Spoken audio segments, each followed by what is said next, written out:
اللہ وبرکاتہ. نحمده ونصلي على رسوله الكريم. اما بعد. الحمد لله نحمده ونستعينه ونستغفره ونؤمن به ونتوكل عليه ونعوذ بالله من شرور أنفسنا ومن سيئات أعمالنا ونعوذ بالله من شرور أنفسنا ومن سيئات أعمالنا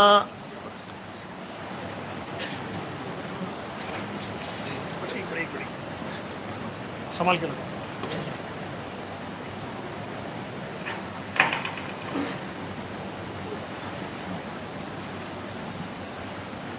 الحمد لله نحمده ونستعينه ونستغفره ونؤمن به ونتوكل عليه ونعوذ بالله من شرور أنفسنا ومن سيئات أعمالنا من يهده الله فلا مضل له ومن يضلله فلا هادي له ونشهد أن لا إله إلا الله وحده لا شريك له ونشهد أن سيدنا ومولانا محمدا عبده ورسوله صلى الله عليه وعلى آله وأصحابه وبارك وسلم تسليما كثيرا كثيرا.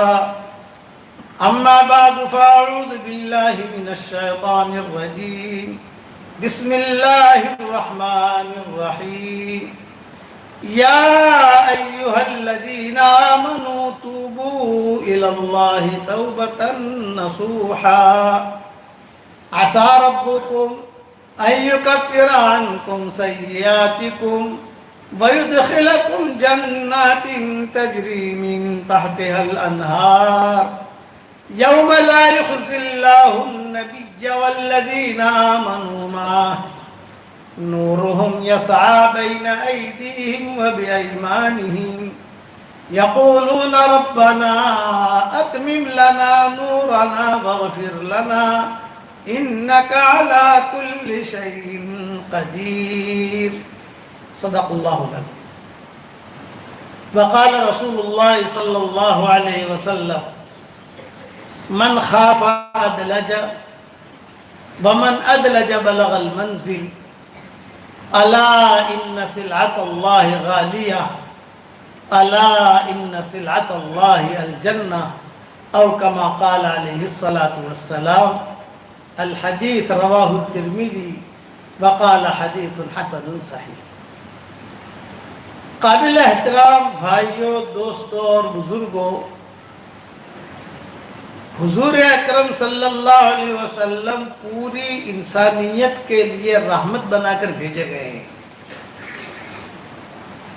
اور آپ فرماتے تھے خیر الناس من ينفع الناس یا خیر الناس انفعهم للناس.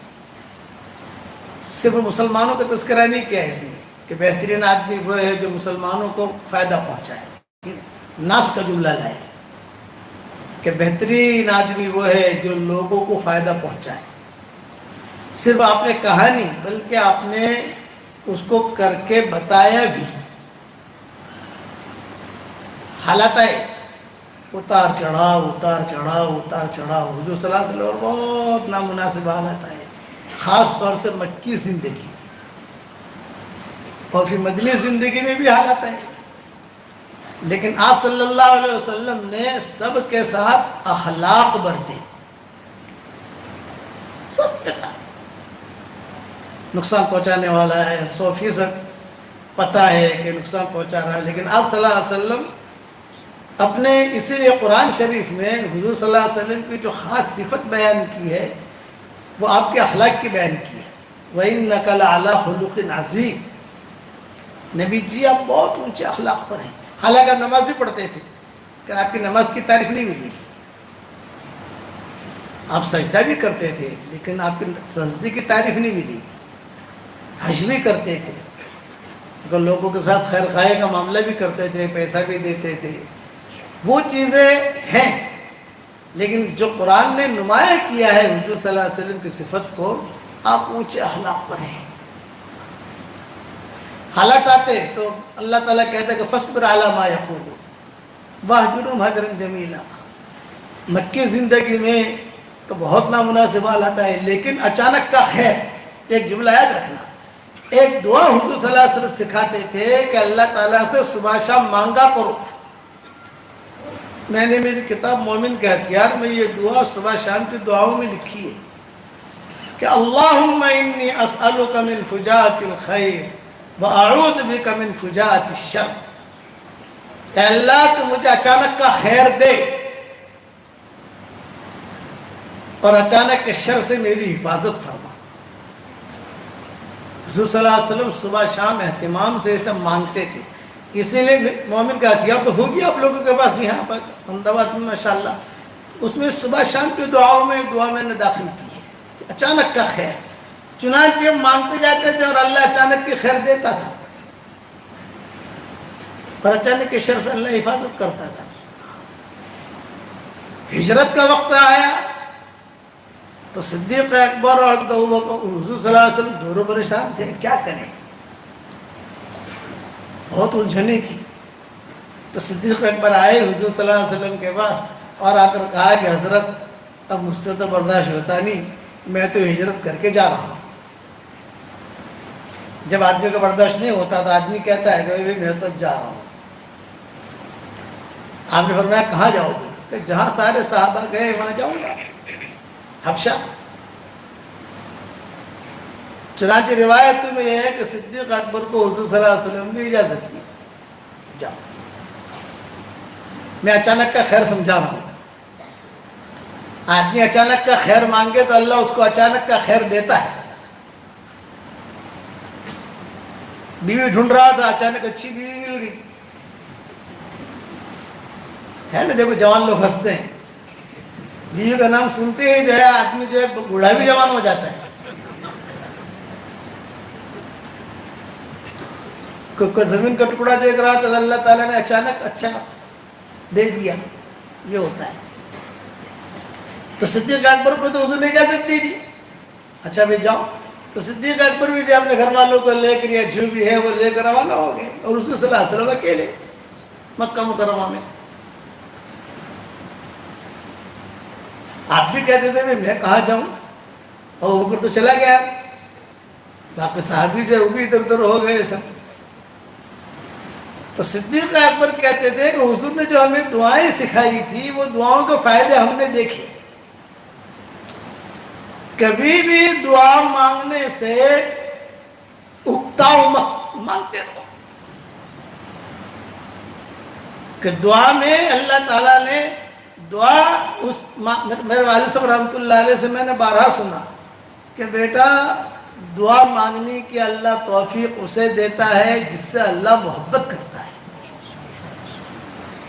جس سے اللہ محبت نہیں کرتا اسے دعا مانگنے کی توفیق نہیں دیتا. اس لیے مانگا کرو، قبول ہوتے ہمیں دکھائی دے نہ دے لیکن مانگو. مانگنے کے اللہ سے مانگ رہے.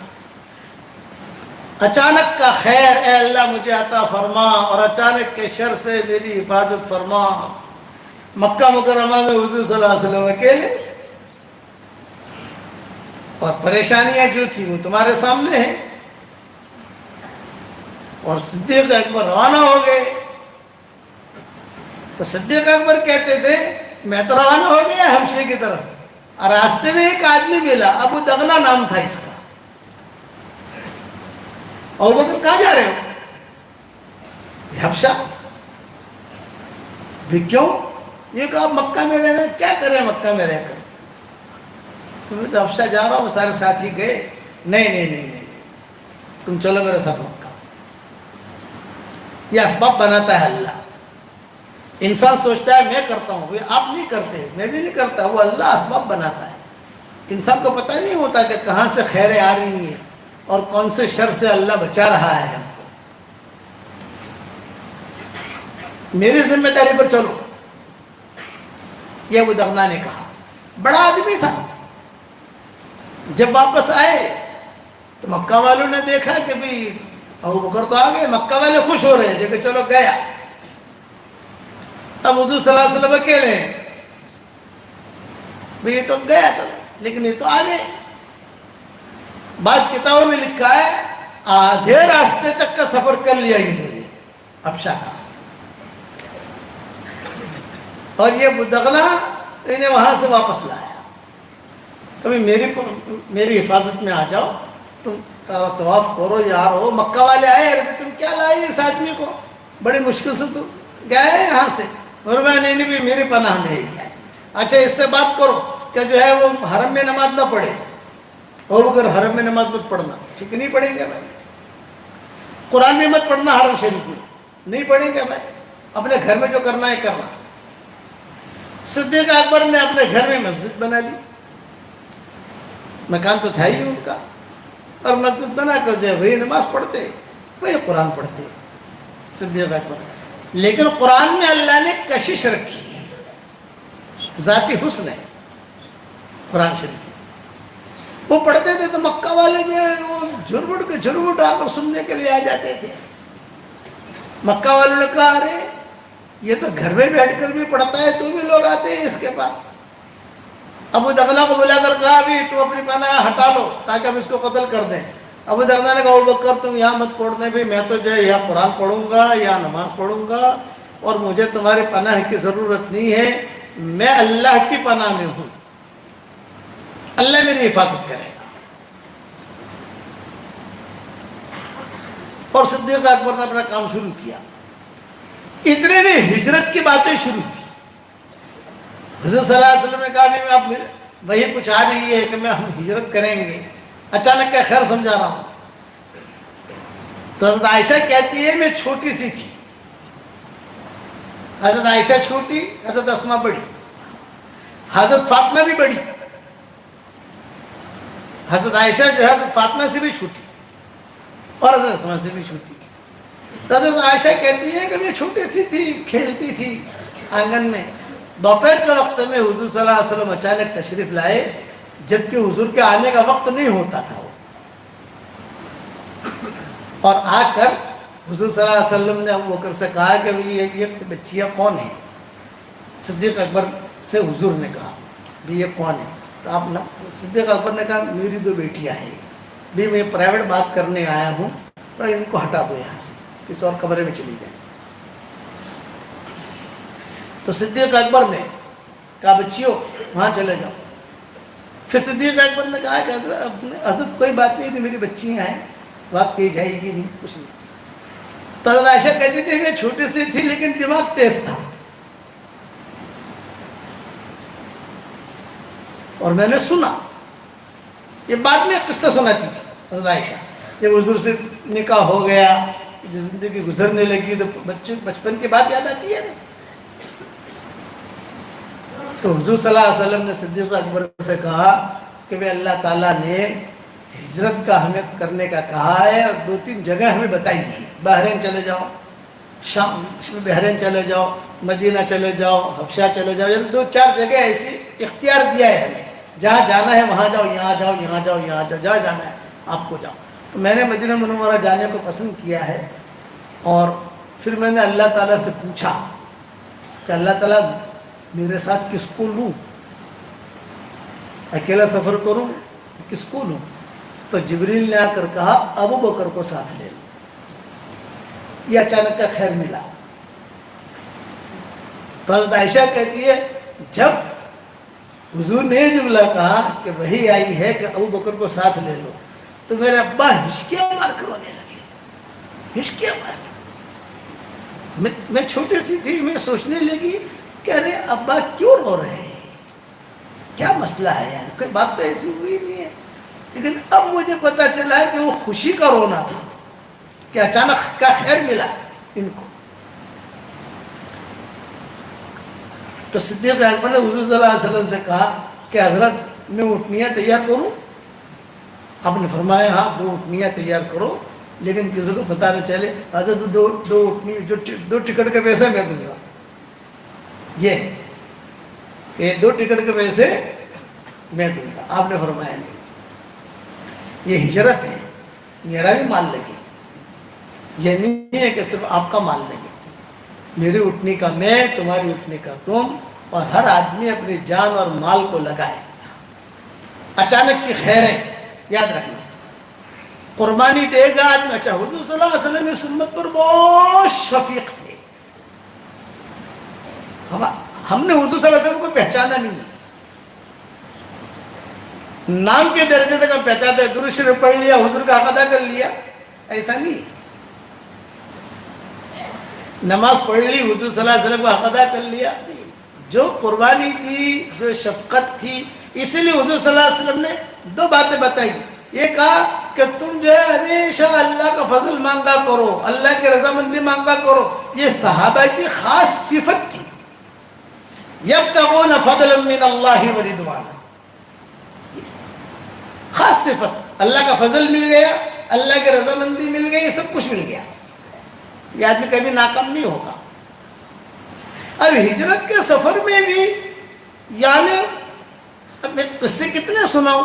ہجرت کے سفر میں 24 قصے ہوئے.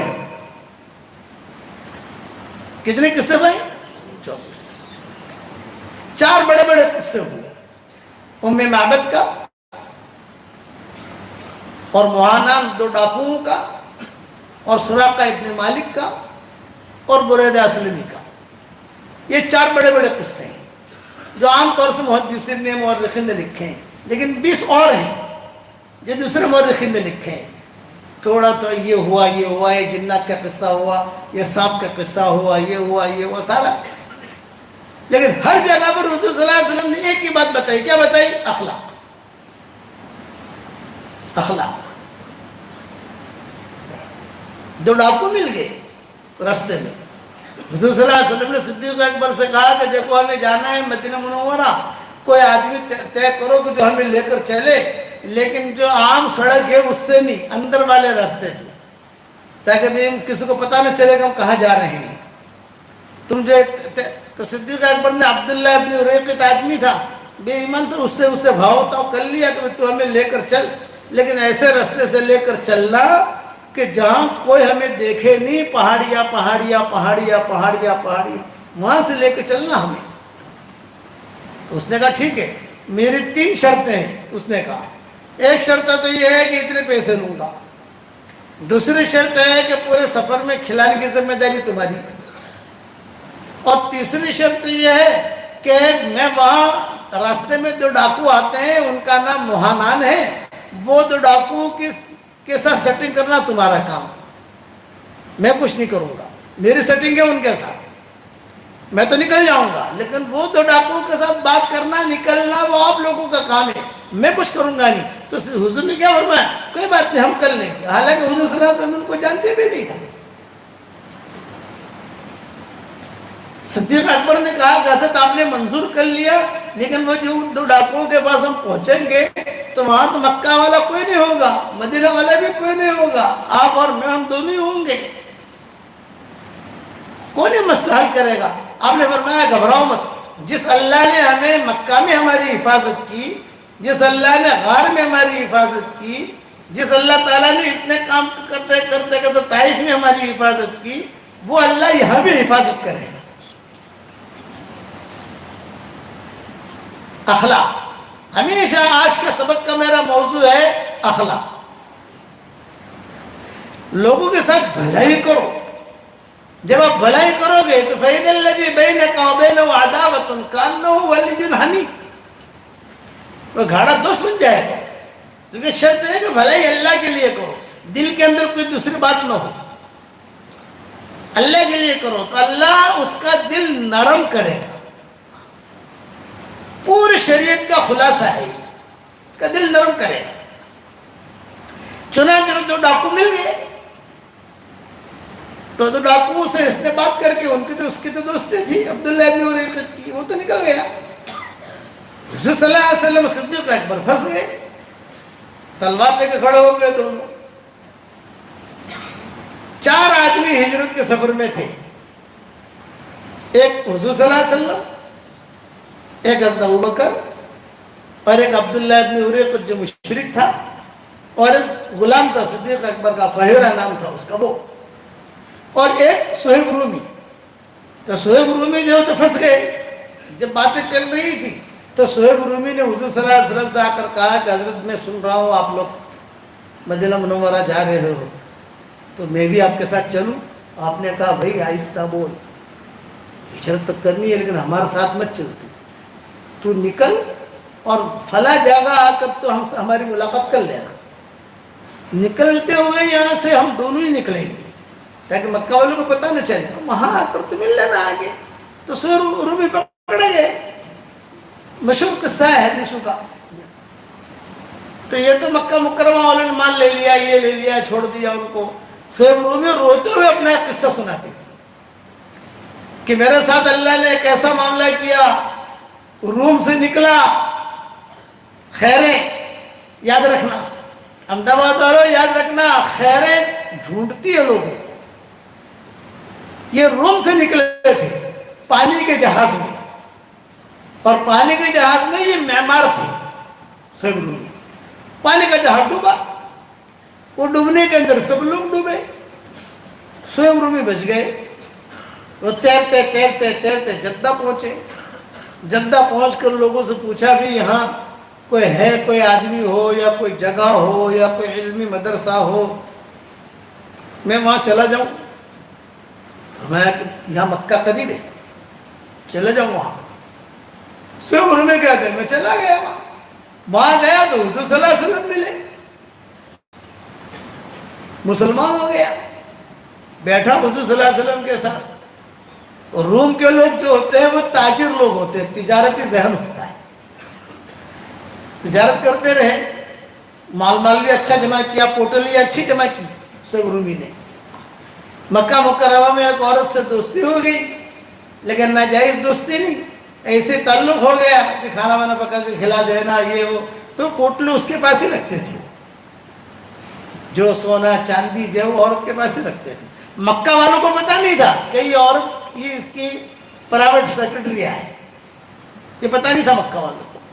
لیکن جب مکہ والوں نے پکڑا ان کو ہجرت کے سفر میں، حضور کے ساتھ ہجرت کے لیے نکلے تھے اور یہ پکڑے گئے، حضور صلی اللہ علیہ وسلم تو جو نکل گئے لیکن یہ پکڑے گئے۔ اچھا بتا تو کہاں جا رہا تھا؟ میں تو مدینہ جا رہا تھا۔ تب تجھے تو ہم مار ڈالیں گے، مجھے مارو گا۔ وہ عورت کو جانتے ہو، مکہ میں رہتی، ہاں ہاں پہچانتے ہیں، میرا بہت مال اس کے پاس ہے، سارا مال تم لے لو لیکن مجھے چھوڑ دو، مال کی کوئی پرواہ نہیں، سب لے لو مال۔ مکہ والوں نے کہا ارے وہ عورت کے پاس تو بہت پوٹلی ہے یار، اس کے پاس تو بہت چیک، بہت پیسے، بہت پیسے۔ تو 4 آدمی تھے مارنے والے صہیب رومی کو، تو انہوں نے کہا 2 آدمی یہیں ٹھہرے رہو، اس کو پکڑ رکھو، 2 آدمی جا کر مال پر قبضہ کریں، کبھی ایسا نہ ہو کہ وہاں جاؤ تو کچھ ملے ہی نہیں، دھوکے بازی ہوتی ہے نا، وہاں جاؤ تو کچھ ملے ہی نہیں۔ چنانچہ 2 آدمیوں نے پکڑے رکھا، 2 آدمی وہاں گئے، سارا مال قبضہ کیا، اور پھر یہاں آ کر صہیب رومی کو چھوڑا۔ صہیب رومی نے کہا اللہ تیرا شکر، اے اللہ تیرا شکر، جان بچی۔ اور یہ پہنچ گئے، بھٹکتے بھٹکتے یہاں حضور صلی اللہ علیہ وسلم پہلے پہنچ گئے اور یہ بعد میں پہنچے۔ جب حضور صلی اللہ علیہ وسلم وہاں پہنچے تھے، کئی دن ہو گئے بیٹھے ہوئے تھے حضور صلی اللہ علیہ وسلم، اچانک صہیب رومی داخل ہوئے۔ آپ نے فرمایا اہلاً و سہلاً ربح البیع ابا یحییٰ، ربح البیع ابا یحییٰ، ربح البیع ابا یحییٰ، اے یحییٰ کے ابا، تو نے جو اللہ سے تجارت کی وہ کامیاب ہو گئی۔ حالانکہ ان کے بیٹے کا نام یحییٰ نہیں تھا، لیکن حضور نے کہا ربح البیع ابا یحییٰ، ربح البیع ابا یحییٰ، او یحییٰ کے ابا، تو نے جو اللہ کے ساتھ تجارت کی وہ اللہ نے قبول کر لی، اور تیرے بارے میں قرآن کی آیتیں نازل ہوئی ہیں۔ صہیب رومی وہی کھڑے کھڑے، کیا میرے بارے میں کیا آیتیں نازل ہوئی؟ حضور صلی اللہ علیہ وسلم نے روتے ہوئے آیتیں پڑھ کے سنائیں۔ وَمِنَ النَّاسِ مَن يَشْرِي نَفْسَهُ ابْتِغَاءَ مَرْضَاتِ اللَّهِ وَاللَّهُ رَءُوفٌ بِالْعِبَادِ۔ یہ صہیب رومی کے بارے میں نازل ہوئی۔ ربح البیع ابا یحییٰ، کتابوں میں لکھا ہے صہیب رومی اتنا روئے کہ حضور صلی اللہ علیہ وسلم کا ہاتھ پکڑ کر رونے لگے، میرے بارے میں اللہ نے بولے ہاں تو نے اللہ کے ساتھ سودا کیا، وہ سودا اللہ نے قبول کر لیا۔ اسی لیے صحابہ ان کا بہت درجہ دیتے تھے صہیب رومی کا، ان قصوں کی وجہ سے۔ کہ اچانک کی خیر مل گئی مجھے، مال تو گیا لیکن کتنی بڑی خیر ملی کہ میرے بارے میں قرآن نازل ہو گیا۔ ہمیشہ اللہ تعالیٰ سے اچانک کی خیر مانگو۔ اب وہ دو ڈاکو تھے، حضور صلی اللہ علیہ وسلم نے کوئی بات نہیں کی۔ جب حضور گزرنے لگے، دو غار تھے، ایک طرف ایک ڈاکو رہتا تھا، ایک طرف دوسرا ڈاکو رہتا تھا، تلواریں لے کر یوں کھڑے ہو گئے اور حضور صلی اللہ علیہ وسلم کو، صدیق اکبر کو اور وہ غلام کو روک لیا، ابھی پیسہ لاؤ، تم کو قتل کریں گے، یہ کریں گے۔ تو آپ نے کیا فرمایا؟ خاموش نہیں ہے۔ صدیق اکبر گھبرا گئے تھے، وہ غلام بھی گھبرا رہا تھا کہ آج تو گئے، لیکن حضور نے ایک جملہ کہا، بھئی تم دونوں کا نام کیا ہے؟ تو انہوں نے زور سے کہا مہانان۔ مہانان کا مطلب ہے ذلیل لوگ، خراب لوگ۔ تو آپ نے جواب دیا اخلاق، بلنت لا لا لا، آپ نے فرمایا نہیں نہیں، تم مہانان نہیں ہو، بلنتما مکرمان، تم تو عزت والے لوگ ہیں۔ بس اتنا جملہ جو حضور نے فرمایا، انہوں نے تلواریں ڈال دی۔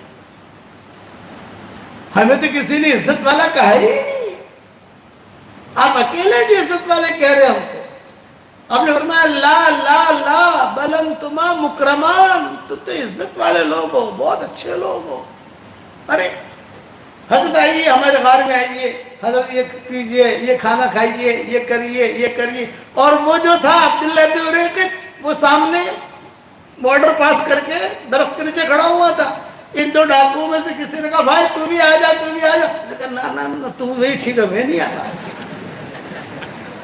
یعنی وہ سمجھا کہ ان دونوں کو تو، ان تینوں کو تو پکڑا ہے، کہیں مجھے بھی پکڑیں گے یہ، میں نہیں آتا۔ ارے بھی تو آ تو صحیح، ان کے ساتھ کھانا کھا لے۔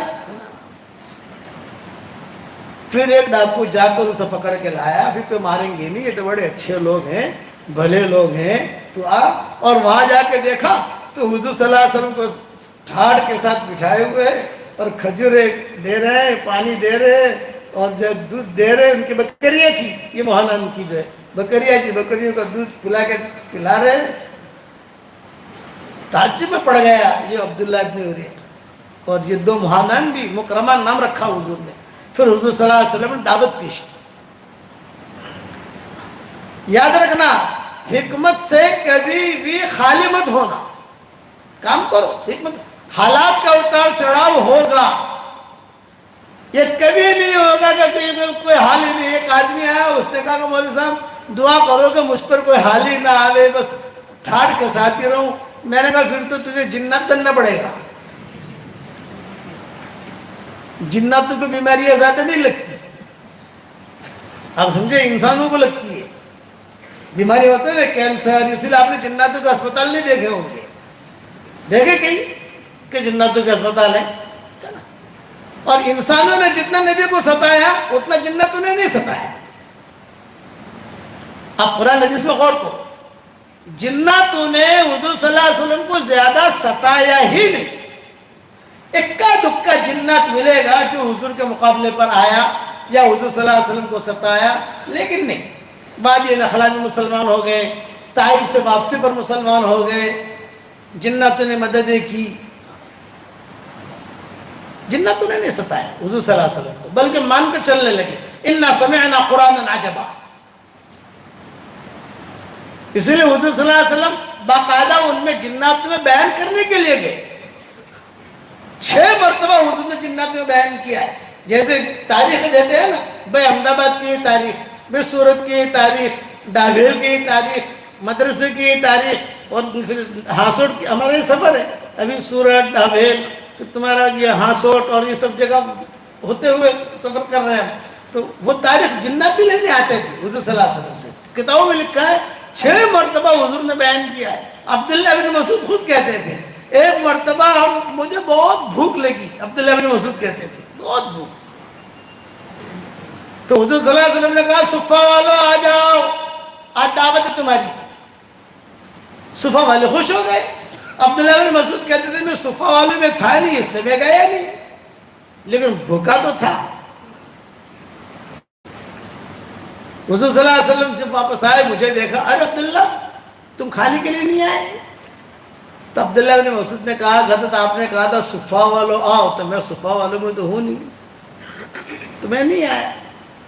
اب نے فرمایا چلو اللہ کی طرف سے کوئی چیز پہنچ جائے گی گھر میں تو آپ کو بلا دوں گا۔ یہ قصہ ہو گیا۔ تھوڑی دیر کے بعد باندے بلانے ہیں، حضور صلی اللہ علیہ وسلم بلا رہے ہیں۔ میں سمجھ گیا کہ کہیں سے کا کھانا آیا ہے، لیکن یہاں تو معاملہ الٹا تھا۔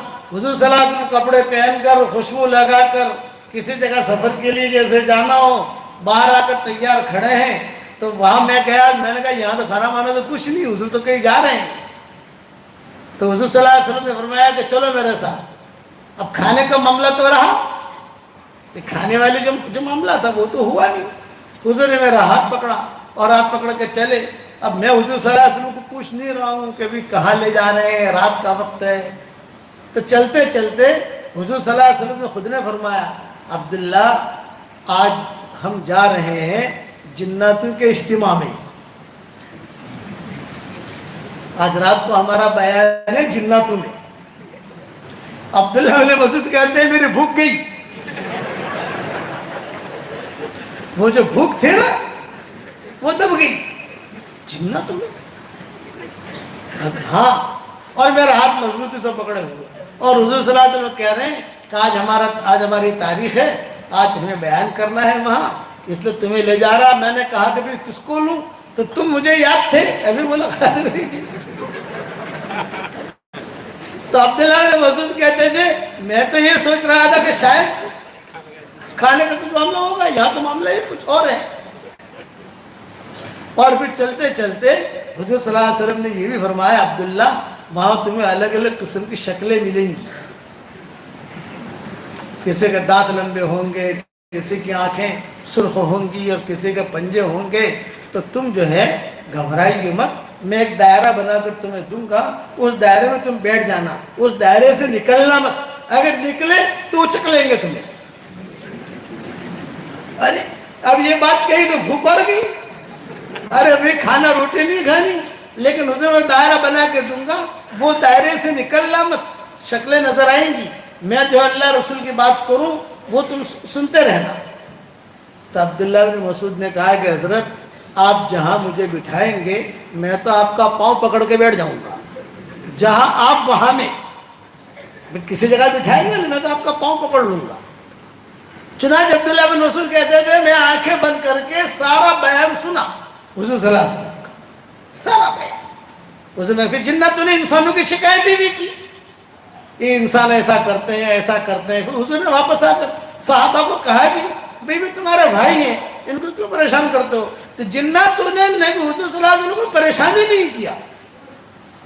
فجر کی نماز پڑھا رہے تھے، مسلم شریف کی حدیث ہے، جناتوں نے صرف سنا، حضور کو معلوم بھی نہیں ہے، اور انہوں نے اپنے قوم میں جا کر کہا اِنَّا سَمِعْنَا قُرْآنًا عَجَبًا، اِنَّا سَمِعْنَا قرآن، دیکھو کہ ہم نے قرآن سنا ہے، بہت اچھا قرآن ہے۔ سورہ جن اتری اور پھر سورہ نجم کی آیتیں نازل ہوئی، یا قومنا اجیبوا داعی اللہ وآمنوا بہ، یہ جنتوں کے جملے ہیں کہ یا قومنا اجیبوا داعی اللہ وآمنوا بہ۔ طائف سے واپسی پر بھی سب سے زیادہ ساتھ جنتوں نے دیا۔ حضور صلی اللہ علیہ وسلم طائف گئے، واپسی میں مکہ والوں نے داخل نہیں ہونے دیا، طائف والوں نے نکال دیا، مکہ والوں کی ایگزٹ لگ گئی تھی، اب تم آ نہیں سکتے۔ طائف والے کہتے ہمارے یہاں نہیں آ سکتے، مکہ والے کہتے ہمارے یہاں نہیں آ سکتے۔ اب حضور صلی اللہ علیہ وسلم اور زید بن حارثہ دونوں پہاڑ میں، کوئی نہیں، اکیلے۔ حضور ٹینشن میں تھے کہ کیا کریں گے، طائف والے جانے نہیں دیتے، مکہ والے کہتے تم نکل گئے خلاص۔ کبھی آپ نے دیکھا ہوگا بارڈر، ایک بارڈر سے بیچارہ نکلا، دوسرے بارڈر والے نے داخل نہیں ہونے دیا، وہ آدمی تھے بیچ بیچ کا، بہت پریشان ہوتا ہے وہ آدمی۔ زید ابن حارثہ نے کہا کہ حضرت بس اب تو ہم یہی مر جائیں گے اسی پہاڑیوں میں۔ آپ نے فرمایا نہیں، اللہ مدد کرے گا۔ اس وقت میں بھی جناتوں نے ساتھ دیا، یہ جنات آتے تھے، کتابوں میں لکھا ہے، اور طائف کے انگور لے کر آتے تھے۔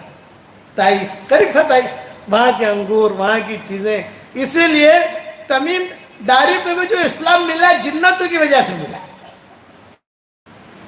ہمارا سبق صرف انسان نہیں سنتے، جنات بھی سنتے ہیں. یہ جو ہمارا سبق ہے الحمدللہ جنات بھی سنتے ہیں. اور کبھی کبھی پیغام بھیجتے ہیں کہ کچھ جناتوں کو فضیلتیں بیان کرو، اس لیے میں ان کی فضیلتیں بیان کر رہا ہوں. ہمارے فضائل بیان کرو. انسانوں کے فضائل تو بہت بیان کیے. میں بمبئی والوں کو کہتا ہوں کہ میں نے بمبئی والوں کو اتنا سنایا کہ اگر پہاڑ کو سناتا تو پہاڑ بھی مسلمان ہو جاتا.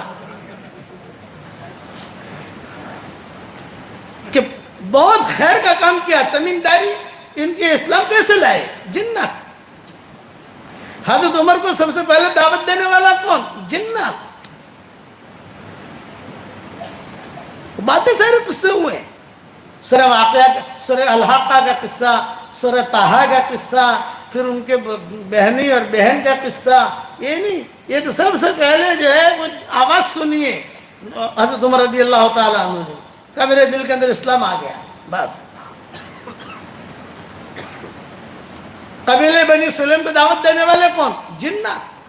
قل للقبیلة من سلیم کلها، قل للقبیلة من سلیم کلها هلك الأنیس وعاش أهل المسجد أودى ضماد وكان يعبد مرة قبل الكتاب إلى النبي محمد إن الذي ورث النبوة والهدى بعد ابن مریم من قریش مہتدی. یہ قبیلہ ابن سلیم کو دعوت دینے والے جنات. قل للقبیلة من سلیم کلها، پورے قبیلے بنی سلیم کو ہمارا پیغام پہنچا دو. پورے قبیلے بنی سلیم کو ہمارا پیغام پہنچا دو. قل للقبیلة من سلیم کلها هلك الأنیس وعاش أهل المسجد، کہ تمہارا دوست غمخوار ختم ہو گیا. اب تو مسجد والوں کی چلے گی. اب مسجد والے جماعت چلے گی، مسجد والے چلیں گے، وہ چمکیں گے، وہ روشن ہوں گے. تو انہوں نے کہا بھی ان کا ایڈریس تو دو. اب وہ جنات ایڈریس دے رہا ہے. ان الذی ورث النبوۃ والہدی بعد ابن مریم من قریش مہتدی، وہ آدمی جنہیں اللہ نے نبوت دی ہے، جن کا نام محمد ہے اور یہ قریش میں سے ہے. حضور کو ڈھونڈتے ہوئے یہ قبیلہ کو 400 آدمی کا قبیلہ تھا، ڈھونڈتے ہوئے پہنچے. بے ایکم محمد، محمد کہاں ہے؟ لوگوں نے کہا وہ گھر ہے محمد کا. یہ وہاں پہنچے، دروازہ کھٹکھٹایا. حضور صلی اللہ علیہ وسلم نے دروازہ کھولا اور آپ نے فرمایا جو تمہارے ساتھ جناتوں کا قصہ ہوا ہے، جو بت کا قصہ ہوا ہے، وہ میں بیان کروں یا تم بیان کرتے ہو؟ پورا قبیلہ مسلمان ہو گیا. ہمارا سفر ہوا 1977 میں پورا یورپ کا، حج سے حج. آدمی اپنی پرائیویٹ کارگزاری بتاتا نہیں ہے، لیکن یہ تو سب ہمارے ہی لوگ ہیں، یہاں بتانے میں کوئی حرج نہیں ہے. 2 حج ہم نے کیے. اس سفروں کے اندر جنوری کا مہینہ تھا.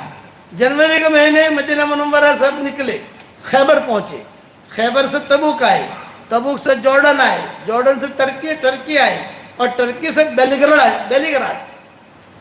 کام کرتے کرتے اور سردی خوب. ہمیں کو بیلیگراڈ میں کوئی مسجد کا پتہ ہمیں معلوم نہیں کہ کہاں جائیں، کیا کریں کیا نہ کریں. اور مجھے سخت بخار. ایک مسجد میں گئے، شاہی مسجد سب امبیسیاں ہوتی ہے نا، وہ مسجد تھی بہت شاندار. داخل ہو گئے ہم لوگ. وہاں جب گئے امام صاحب سے ملے تو امام صاحب نے کہا بھی تم شیخ عمر پالم پوری کو پہچانتے ہو؟ ارے بھائی ہاں میرے ابا ہیں. خوشی ہوئی، چلو ٹھہرنے کی جگہ مل گئی یار. ابا کا پہچان والا ملا تو کم سے کم ٹھہرائے گا تو صحیح، کچھ نہ کچھ کھلائے گا بھی، کچھ ہمارے 2-4 دن ہمارے ٹوکے ہو جائیں گے. ہاں میں نے کہا میں آنے ابن ہوں. ماشاء اللہ. اس نے تو اکرام کیا، پیشانے کو بوسہ دیا. اور یہ خیر اس نے کھانے پینے کا تو کچھ پوچھا نہیں. ظہر کا وقت تھا، ہم نے کہیں سے کوئی کھانا پینے کا اپنا انتظام کیا. عصر ہو گئی، مغرب ہو گئی، مسجد بہت شاندار اور ماشاءاللہ ہیٹر. اور عشاء بھی ہو گئی. وہ عشاء پڑھ کے وہ چلا گیا. اب کہاں مکان ہے اس کا کچھ پتہ نہیں. پھر عشاء کی نماز کے بعد مؤذن صاحب آئے. مؤذن صاحب کا بھی ایک خاص دماغ ہوتا ہے، خاص مزاج ہوتا ہے. مؤذن ان کا بھی خاص مزاج، تو وہ ایڑا ٹیڑا تھا. اس نے کہا بھی تم لوگ کون ہو؟ کہ تم مسافر ہیں، تو یہاں رات نہیں ٹھہر سکتے آپ، باہر چلے جاؤ. ارے باہر کہاں جائیں گے، برف گر رہی ہے، جنوری کا مہینہ. یہ تو ہم نہیں جانتے، ہمارے مسجد کا قانون نہیں، یہ تو بہت حساس جگہ ہے، یہاں ایسے لوگ نہیں، آپ نکلو نکلو. بھئی امام جو ہے یہ ہمارا، میں امام کو نہیں جانتا، امام کی ڈیوٹی الگ ہے، میری ڈیوٹی الگ ہے.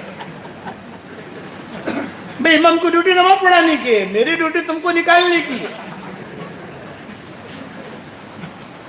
خیر اس نے تو ہمارا بستر، ہماری جو چیزیں تھے، ہم 6-7 ساتھی تھے، وہ نکالا اور نکال کر ہمیں باہر کر دیا، دروازہ بند کر دیا، اور وہ تو اپنی کار لے کر چلا گیا. اب ہم سوچنے لگے یار کیا کریں، کہاں جائیں. بیٹھے ہوئے تھے بھی، کہاں بیٹھے تو جب باہر وضو کرنے کی جگہ ہوتی ہے، تھوڑا صاف واف کر کے سب کمبل ومبل بچھا کر سب جو ہے بیٹھے وہاں. اور چونکہ مجھے سخت بخار تھا تو ساتھیوں نے کہا کہ مولوی صاحب تم جو ہے بیچ میں بیٹھ جاؤ، اس لیے کہ آپ کام میں پیناڈول پر پیناڈول لیے جا رہا تھا سفر، اور سفر میں آدمی کو معمولی سے بھی تکلیف ہو تو بہت محسوس ہوتی ہے، اور بھی اتنا لمبا سفر. بیٹھے ہوئے تھے. اب موت کی آہٹ ہم نے اس سفر میں سنی، موت کی آہٹ، بس اب مرے تب مرے، اب مرے تب مرے. تو ایک آدمی آیا، اس آدمی کا چہرہ اب تک، یعنی میں اگر اس مجمع میں سے دیکھوں نا تو میں اس کو پہچان لوں کہ ہاں یہی آدمی تھا. السلام علیکم. وعلیکم السلام. تبلیغ جماعت؟ ہاں بھائی. تو تم یہاں بیٹھے ہو سڑک پر، میں تو مر جاؤ گے تم. بھائی کیا کریں، ہم کو تو امام صاحب نے نکال دیا، وہ مؤذن صاحب نے نکال دیا. یہ فرمایا کہ چلو میرے ساتھ چلو، میرے ساتھ چلو. خوب یاد ہے مجھے، اس اکیلے نے ہمارا سارا سامان اٹھایا. میں اٹھاتا رہا، نہیں تم میرے پیچھے پیچھے چلو، مر جاؤ گے مر جاؤ گے، میرے پیچھے پیچھے چلو. بھائی تو کون ہے؟ جو کہا چلو میرے پیچھے پیچھے پیچھے پیچھے چلو. خیر ہم چلتے گئے. ایک بس آئی، اس بس میں بٹھایا. اس بس کے اندر لوگ تھے تو ہمیں ڈر نہیں کہ چلو ہم بھی ہیں، لوگ بھی ہیں. لیکن آہستہ آہستہ ایک اترا، دوسرا اترا، تیسرا اترا، بس خالی ہو گئی تو ٹینشن اور بڑھا. یار اب تو ہم اکیلے ہیں اور یہ ہے پتہ نہیں کہاں لے جائیں گے. چلو شہر سے بس گزر رہی تھی تو یہ بھی تھا کہ یہ شہر ہے. تھوڑی دیر کے بعد وہ شہر بھی ختم ہو گیا، جنگل میں گزرنے لگی. اب ٹینشن. اور ہم نے کہا یار وہاں مرتے تو یہ بھی شاید مارے گا ہم کو. بھائی تو کون ہے؟ یہ فرمایا مت پوچھو، آپ چلو میرے ساتھ. آپ کہاں لے جا رہے ہو ہم؟ عربی میں بات کر رہا تھا. آپ کہاں لے جا رہے ہو ہم کو؟ یہ فرمایا تم چلو. بھائی چلو لیکن کہاں جانا، بس تو برابر چل رہی ہے، شہر میں ختم ہو گیا، بستیاں ختم ہو گئی، اب تو جنگل آنے لگے. وہاں جا کر ایک بہت بڑا ہوٹل تھا جہاں بادشاہ رکا کرتے تھے، وزرا عمرا سب. وہاں لے گیا. وہاں جا کر جو ہے اس نے کمرے وغیرہ دیے ہم کو. اور اب ہم شب جمعہ تھی تو ہم نے کہا کہ بھائی کمرے تو اچھے ہیں لیکن کل جب نکلیں گے پیمنٹ کرنا پڑے گا تو پورے سال کا خرچہ نکل جائے گا. یعنی پورا سال کا جو پیسہ لے کر آئے ہیں، یہ ہوٹل تو ایسا ہے. تو میں نے ساتھیوں سے کہا کہ کام کرو، اللہ تعالیٰ نے بھیجا ہے. اور اس نے کہا کھانا پینا ہو تو نیچے کھانا فری ہے، جو جتنا کھانا ہو. اشارہ کر کے وہ چلا گیا. ارے بھائی تو ہے کون؟ اگر پوچھو مت. ایک ہی جواب دیتا تھا، پوچھو مت پوچھو مت. 2 کمرے دیے، 6 آدمی تھے، 3 ہو گئے. بہت گرم گرم پانی، سب جو ہے 15 دن کے کپڑے دھونے کے باقی تھے وہی دھو لیے. شاید اس ہوٹل میں کسی نے کپڑے دھوئے نہیں ہوں گے جتنے ہم نے دھوئے. دھلا کر فارغ ہو گئے. اب جو ہے ظہر کے جمعہ کے لیے اترنا ہے. بھائی دعا کرو اللہ تعالیٰ آسان کرے، پتہ نہیں کیا معاملہ ہوگا. وہاں کاؤنٹر پر گئے، بھی کتنے پیسے ہوئے؟ تو اس نے کہا کہ کون سے کمرے میں تھے آپ لوگ؟ روم نمبر فلاں، روم نمبر فلاں. یہ تو اس میں تو لکھا ہوا ہے پیڈ، آپ نے پیسے دے دیے، اس لیے آپ سے کوئی پیسہ نہیں ہے، آپ کو پیسے دے دیے، آپ جاؤ. چلو نکل گئے ہم. اب کہاں جانے؟ سامنے مسجد دکھائی دی، وہاں گئے. وہاں جب گئے تو وہاں تو نماز پڑھی. وہاں وہ ملا، السلام علیکم. وہ جنت تھا، وہ ملا، السلام علیکم. وعلیکم السلام. اچھا بھائی کا کیا پروگرام ہے آپ لوگوں کا؟ یہ فرمایا بھی ہمیں تو یہاں کوئی ٹھہرنے دیتا نہیں، ہم تو فرانس جائیں گے. بولے آج شام کو فرانس کی فلائٹ ہے، چلو ٹکٹ لو. ٹکٹ بھی لیا. انداز آئے گا پیسہ بھی اسی نے دیا ٹکٹ کا. سامنے ایئر لائن تھی، ایئر فرانس. سب سے پہلے ہوائی جہاز میں بیٹھنے والا میں ایئر فرانس میں بیٹھا. سب سے پہلے ہوائی جہاز میں بیٹھ. یہاں سے مکہ گئے تو بائی شپ گئے تھے, باپ سے بائی شپ آئے. اب وہاں جا کر اب سامان ہمارے پاس زیادہ, ایئر فرانس والوں کا معاملہ ہے کہ اتنا ہی سامان لے سکتے ہو. وہ آدمی آیا اور اس آدمی نے جو ہے وہ سارا سامان تلوایا اور جو ہے ہمارے ساتھ توشہ بھی کر دیا اور یہ بھی کر دیا. السلام علیکم فی امان اللہ لا تنسونا فی الدعاء کہہ کے چلا گیا. ارے بھائی تم مصافحہ تو کر, یہ کہ بعد میں ملیں گے اپن, یہ کہہ کے چلا گیا. یہ اللہ کی مخلوق سیاحون فی الارض. یہ معاملہ ہوا ہے حضرت عمر کے ساتھ, یہ معاملہ ہوا ہے تمیم داری کے ساتھ. تمیم داری بہت خوبصورت تھے. صحابہ میں دو صحابی بہت خوبصورت تھے, جریر ابن عبداللہ اور تمیم داری. جریر ابن عبداللہ کو صحابہ اس امت کا یوسف کہتے تھے. حضرت عمر نے ان پر پابندیاں لگائی تھی. یہ لگائی تھی پابندیاں, مسجد نبوی میں آنا ہو تو برقع پہن کے آؤ, نقاب ڈال کے, اور بغیر نقاب کے آئے تو درے پڑیں گے, پٹائی ہوگی. یہ ان دونوں پر لگائی تھی. یہ تمیم داری, ان کو دعوت دینے والے بھی جنات. میرے والد صاحب رحمۃ اللہ علیہ ایک بات بتاتے تھے کہ بیٹا اخلاص کے ساتھ اگر ہم دین کا دعوت کا کام کریں گے تو ایسے لوگ جن لوگوں تک ہم پہنچ نہیں سکتے, ان کا ہماری بات پہنچے بھی نہیں سکتے, مجبور ہے وہاں تک پہنچ ہی نہیں سکتے, اللہ تعالیٰ جناتوں کے ذریعے سے ان کو ہدایت دے گا. اور یہ قصہ ہوا میرے والد صاحب کے ساتھ. رات کو 2:30 بجے حضرت جی رحمۃ اللہ علیہ نے ہمارے ابا کو بلانے کے لیے بھیجا. 2:30 بجے سردی کے راتیں. میں چھوٹا سا تھا, کسی نے دروازہ کھٹکھٹایا. امی نے کہا ابا تو تمہارے بہت گہرے سوئے ہیں, تم جاؤ دیکھو کون ہے. تو دیکھا تو کوئی میواتی تھا. میں نے کہا بھائی میواتی ہے کوئی, کہ کیا کام ہے؟ یہ کہ حضرت جی بلا رہے ہیں. یہ قصہ بیان کر رہا ہوں, کسی کو کہنا مت, راز تک رکھنا. یہ بہت راز کا قصہ ہے, لیکن نہیں میرے ساتھ ہوا ہے. تو ابا کہتے تھے, ابا تو سوئے ہوئے تھے, میں نے میرے ابا کو جگایا, ابا حضرت جی بلا رہے ہیں. اب 2:30 بجے حضرت جی بلا رہے ہیں, 2:30 بجے سردی کے راتیں. ابا نے کہا کہ کوئی خاص معاملہ ہے جو حضرت جی نے بلایا ہے, ورنہ حضرت جی نہیں بلاتے ایسے وقت میں. ملاقات کا ایک وقت ہوتا ہے.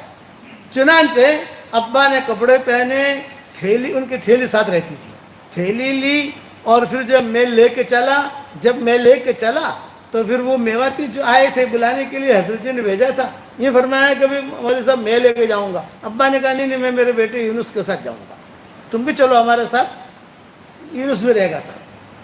وہاں گیا تو وہاں جانے کے بعد کمرے میں جو گئے تو حضرت جی رحمۃ اللہ علیہ بیٹھے اکیلے, اور سامنے لمبی لمبی داڑھیاں, امامے, لوگ بیٹھے ہوئے. 2:30 بجے پرانا مرکز تھا اس وقت میں.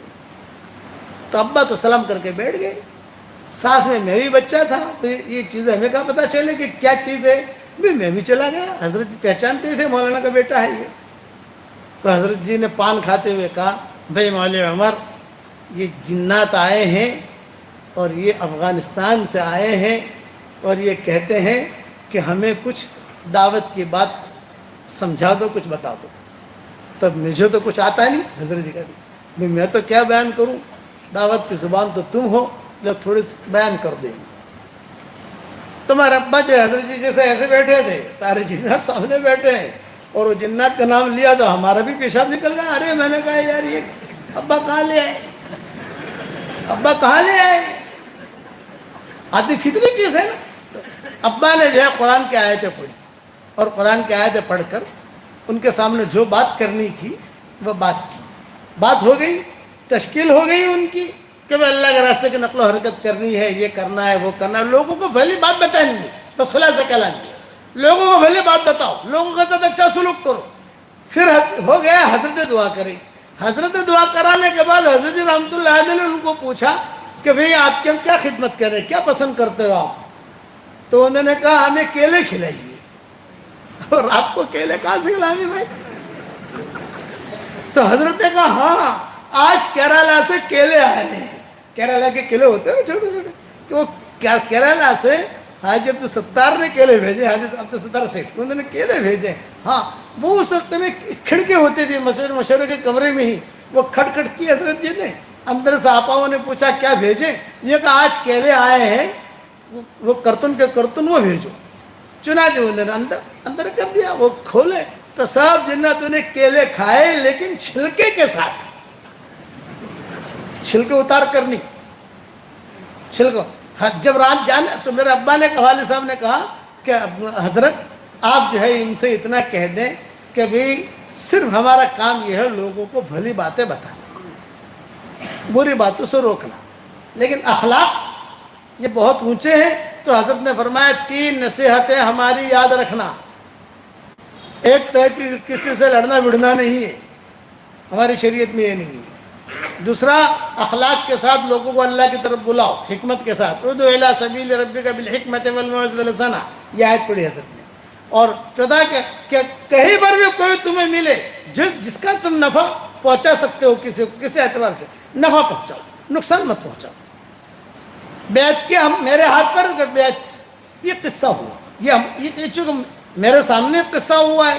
عام طور سے ایسی باتیں گھریلو ہم تو کیا نہیں کرتے، اس قصے کو بہت قصے ہیں۔ تو تمیم داری کے ساتھ بھی ایسا ہی قصہ ہوا۔ رات کو سوئے ہوئے تھے اور جنات ان کا انگوٹھا پکڑ ہی ہلا رہے۔ ڈیر ایوب میں وہاں ایک علاقہ تھا، اس کا نام تھا صفورہ۔ تو وہاں صفورہ میں کپڑا بنتا تھا، یہ کپڑا لینے جاتے تھے، اسی لیے سفاری ہے نا کپڑا، وہ وہیں سے چلا ہے۔ تو وہاں وہ کپڑا لینے جاتے تھے تمیم داری، اور جنات یوں پاؤں ہلا رہے، سونے نہیں دیں گے، سونے نہیں دیں گے، سونے نہیں دیں گے۔ تمیم داری نے کہا کہ بڑا پریشان کر رہے تھے۔ دیر ایوب ایک علاقہ تھا، وہاں ایک بہت بڑا راہب تھا، وہاں تمیم داری چلے گئے، اور تمیم داری نے جا کر کہا بھی مجھے تو جناتوں نے پریشان کر رکھا ہے، کہ کیا کہتے ہیں؟ یہ کہتے ہیں کہ میرا یہ انگوٹھا پکڑ کے ہلاتے ہیں اور کہتے ہیں جا مدینہ جا، مدینہ جا، مدینہ جا۔ ارے یہ مدینہ ہے کہاں؟ یوں کہ تو نکل یثرب، مدینہ جا۔ تو میں کیا کروں؟ وہ راہب نے کہا عزت آبرو کے ساتھ تو مدینہ چلا جا، بس یہ تشکیل ہے تیری، یہ جنات تجھے سونے نہیں دیں گے۔ کہ بھی جنات آپ کی تشکیل کرے نا 3 چلے کی، تو منع مت کرنا، نکل جائیو۔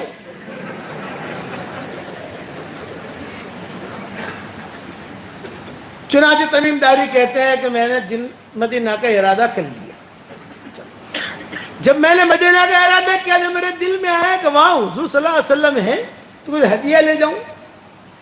کیا ہدیہ لوں؟ بازار میں گیا دمشق کے، تو وہاں لالٹینیں رکھی ہوئی تھی، فانوس ہے نا، ایسے چیزیں خوبصورت، 1 خریدی، 2 خریدی، 3 خریدی، 4 خریدی، اور میں جو ہے اس کو لیا۔ تو دکاندار بہت ہوشیار تھا، اس نے کہا یہ بغیر تیل کے نہیں جلے گی، تیل بھی لے لے، اس کو دھندا کرنا تھا، تیل بھی لے۔ تو تمیم داری نے کہا نہیں تیل تو میں وہاں مدینہ سے خریدوں گا، کہاں اٹھا کے لے جاؤں یہاں سے۔ روانہ ہو گئے۔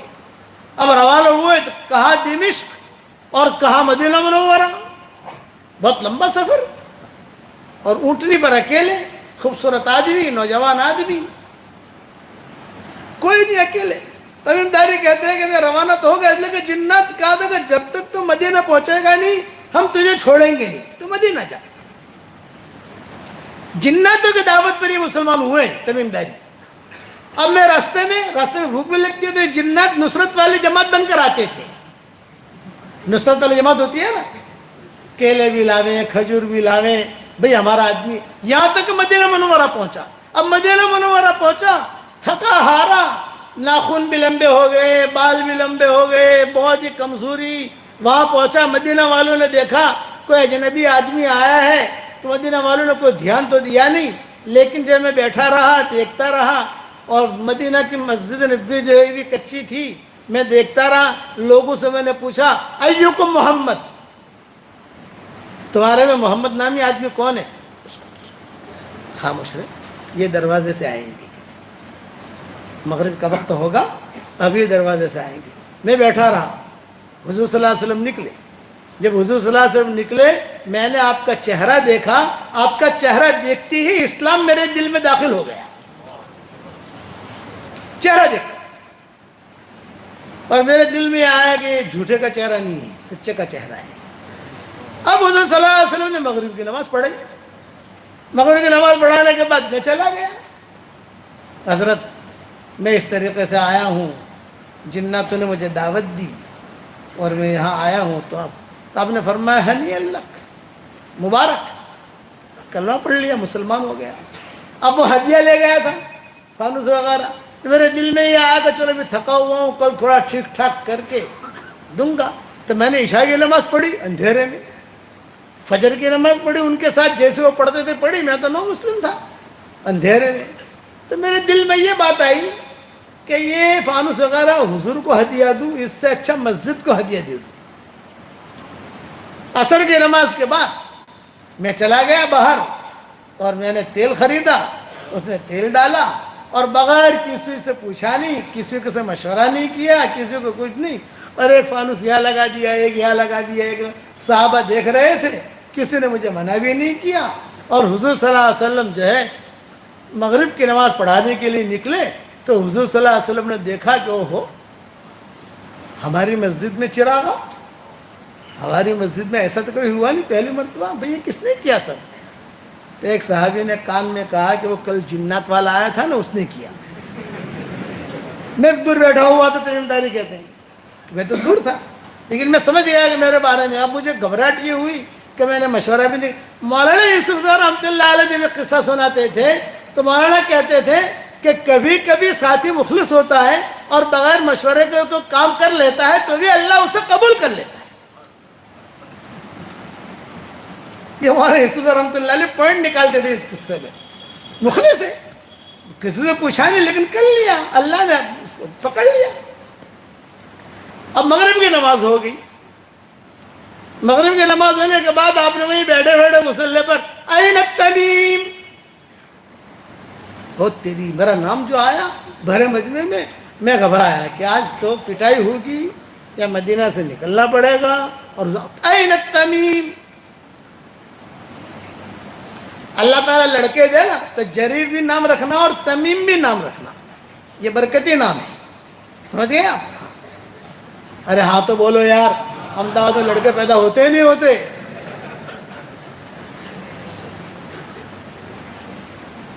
اب میں آیا، سارے صحابہ دیکھ رہے ہیں، میں بیٹھ گیا۔ بیٹھتے ہی میں نے حضور صلی اللہ علیہ وسلم سے ایک بات کی، حضرت آپ ابھی کچھ مت بولنا، پہلے میری سن لیجیے۔ یہ میں نے کیا ہے، آپ مسجد کے متولی ہیں، میں نے آپ سے پوچھا نہیں، حالانکہ پوچھنا چاہیے، کچھ بھی میں نے بس پوچھا نہیں، بغیر پوچھے بغیر مشورے کے کام میں نے کر لیا۔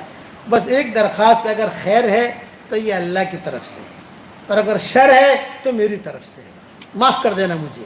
آپ نے کیا جواب دیا؟ لا لا لا لا تمیم، یہ بات نہیں ہے، بلکہ تیرے اس کام سے مجھے اتنی خوشی ہوئی کہ اگر کوئی میری بیٹی ہوتی تو میں تجھے اپنا داماد بنا لیتا۔ یہ جملہ حضور نے کہا کہ میری بیٹی ہوتی میں تجھے اپنا داماد بنا لیتا۔ جب یہ جملہ حضور نے کہا تو پیچھے ایک صحابی بیٹھے تھے، نوفل، حضرت نوفل نام آتا ہے ان کا حدیث میں، یہ کھڑے ہو گئے، یا رسول اللہ بنا تو نہ بنا تک، ہماری بیٹیاں جو ہے وہ آپ ہی کی بیٹیاں ہیں، میری بیٹی ام مغیرہ ہے، یہ بیوہ ہو گئی ہے، تو آپ چاہے تو اس کے ساتھ نکاح کرا دیں۔ آپ نے فرمایا بہت اچھا۔ چنانچہ تمیم داری وہی بیٹھے ہوئے تھے اور ام مغیرہ سے پوچھا گیا، یہ بیوہ ہو گئی تھی، چنانچہ فرمایا کہ ان کے ساتھ، چنانچہ ام مغیرہ کے ساتھ تمیم داری کا نکاح ہو گیا، نو مسلم کا۔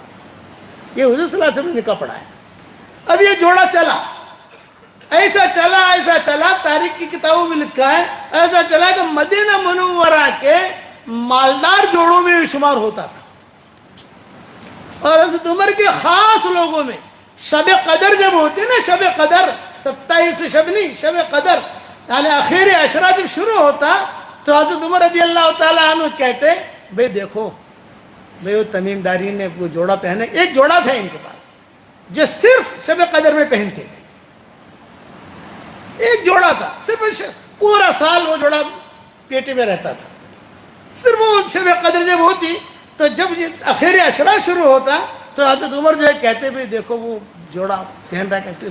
تو تمیم داری نے کہہ دیا تھا اپنی بیوی سے، ام مغیرہ سے، کہ جب اب یہ آخر عشرہ شروع ہو رہا ہے وہ جوڑا نکال کے رکھو، جب ہوگی شب قدر میں پہنوں گا۔ چنانچہ وہ صحابہ ان کو دیکھتے رہتے تھے کہ آج حضرت عمر کہتے تھے کہ دیکھو بھی وہ جوڑا پہن کر آئے کہ نہیں، جس دن وہ جوڑا پہن کر آتے یہ سمجھا جاتا ہے کہ آج شب قدر ہے۔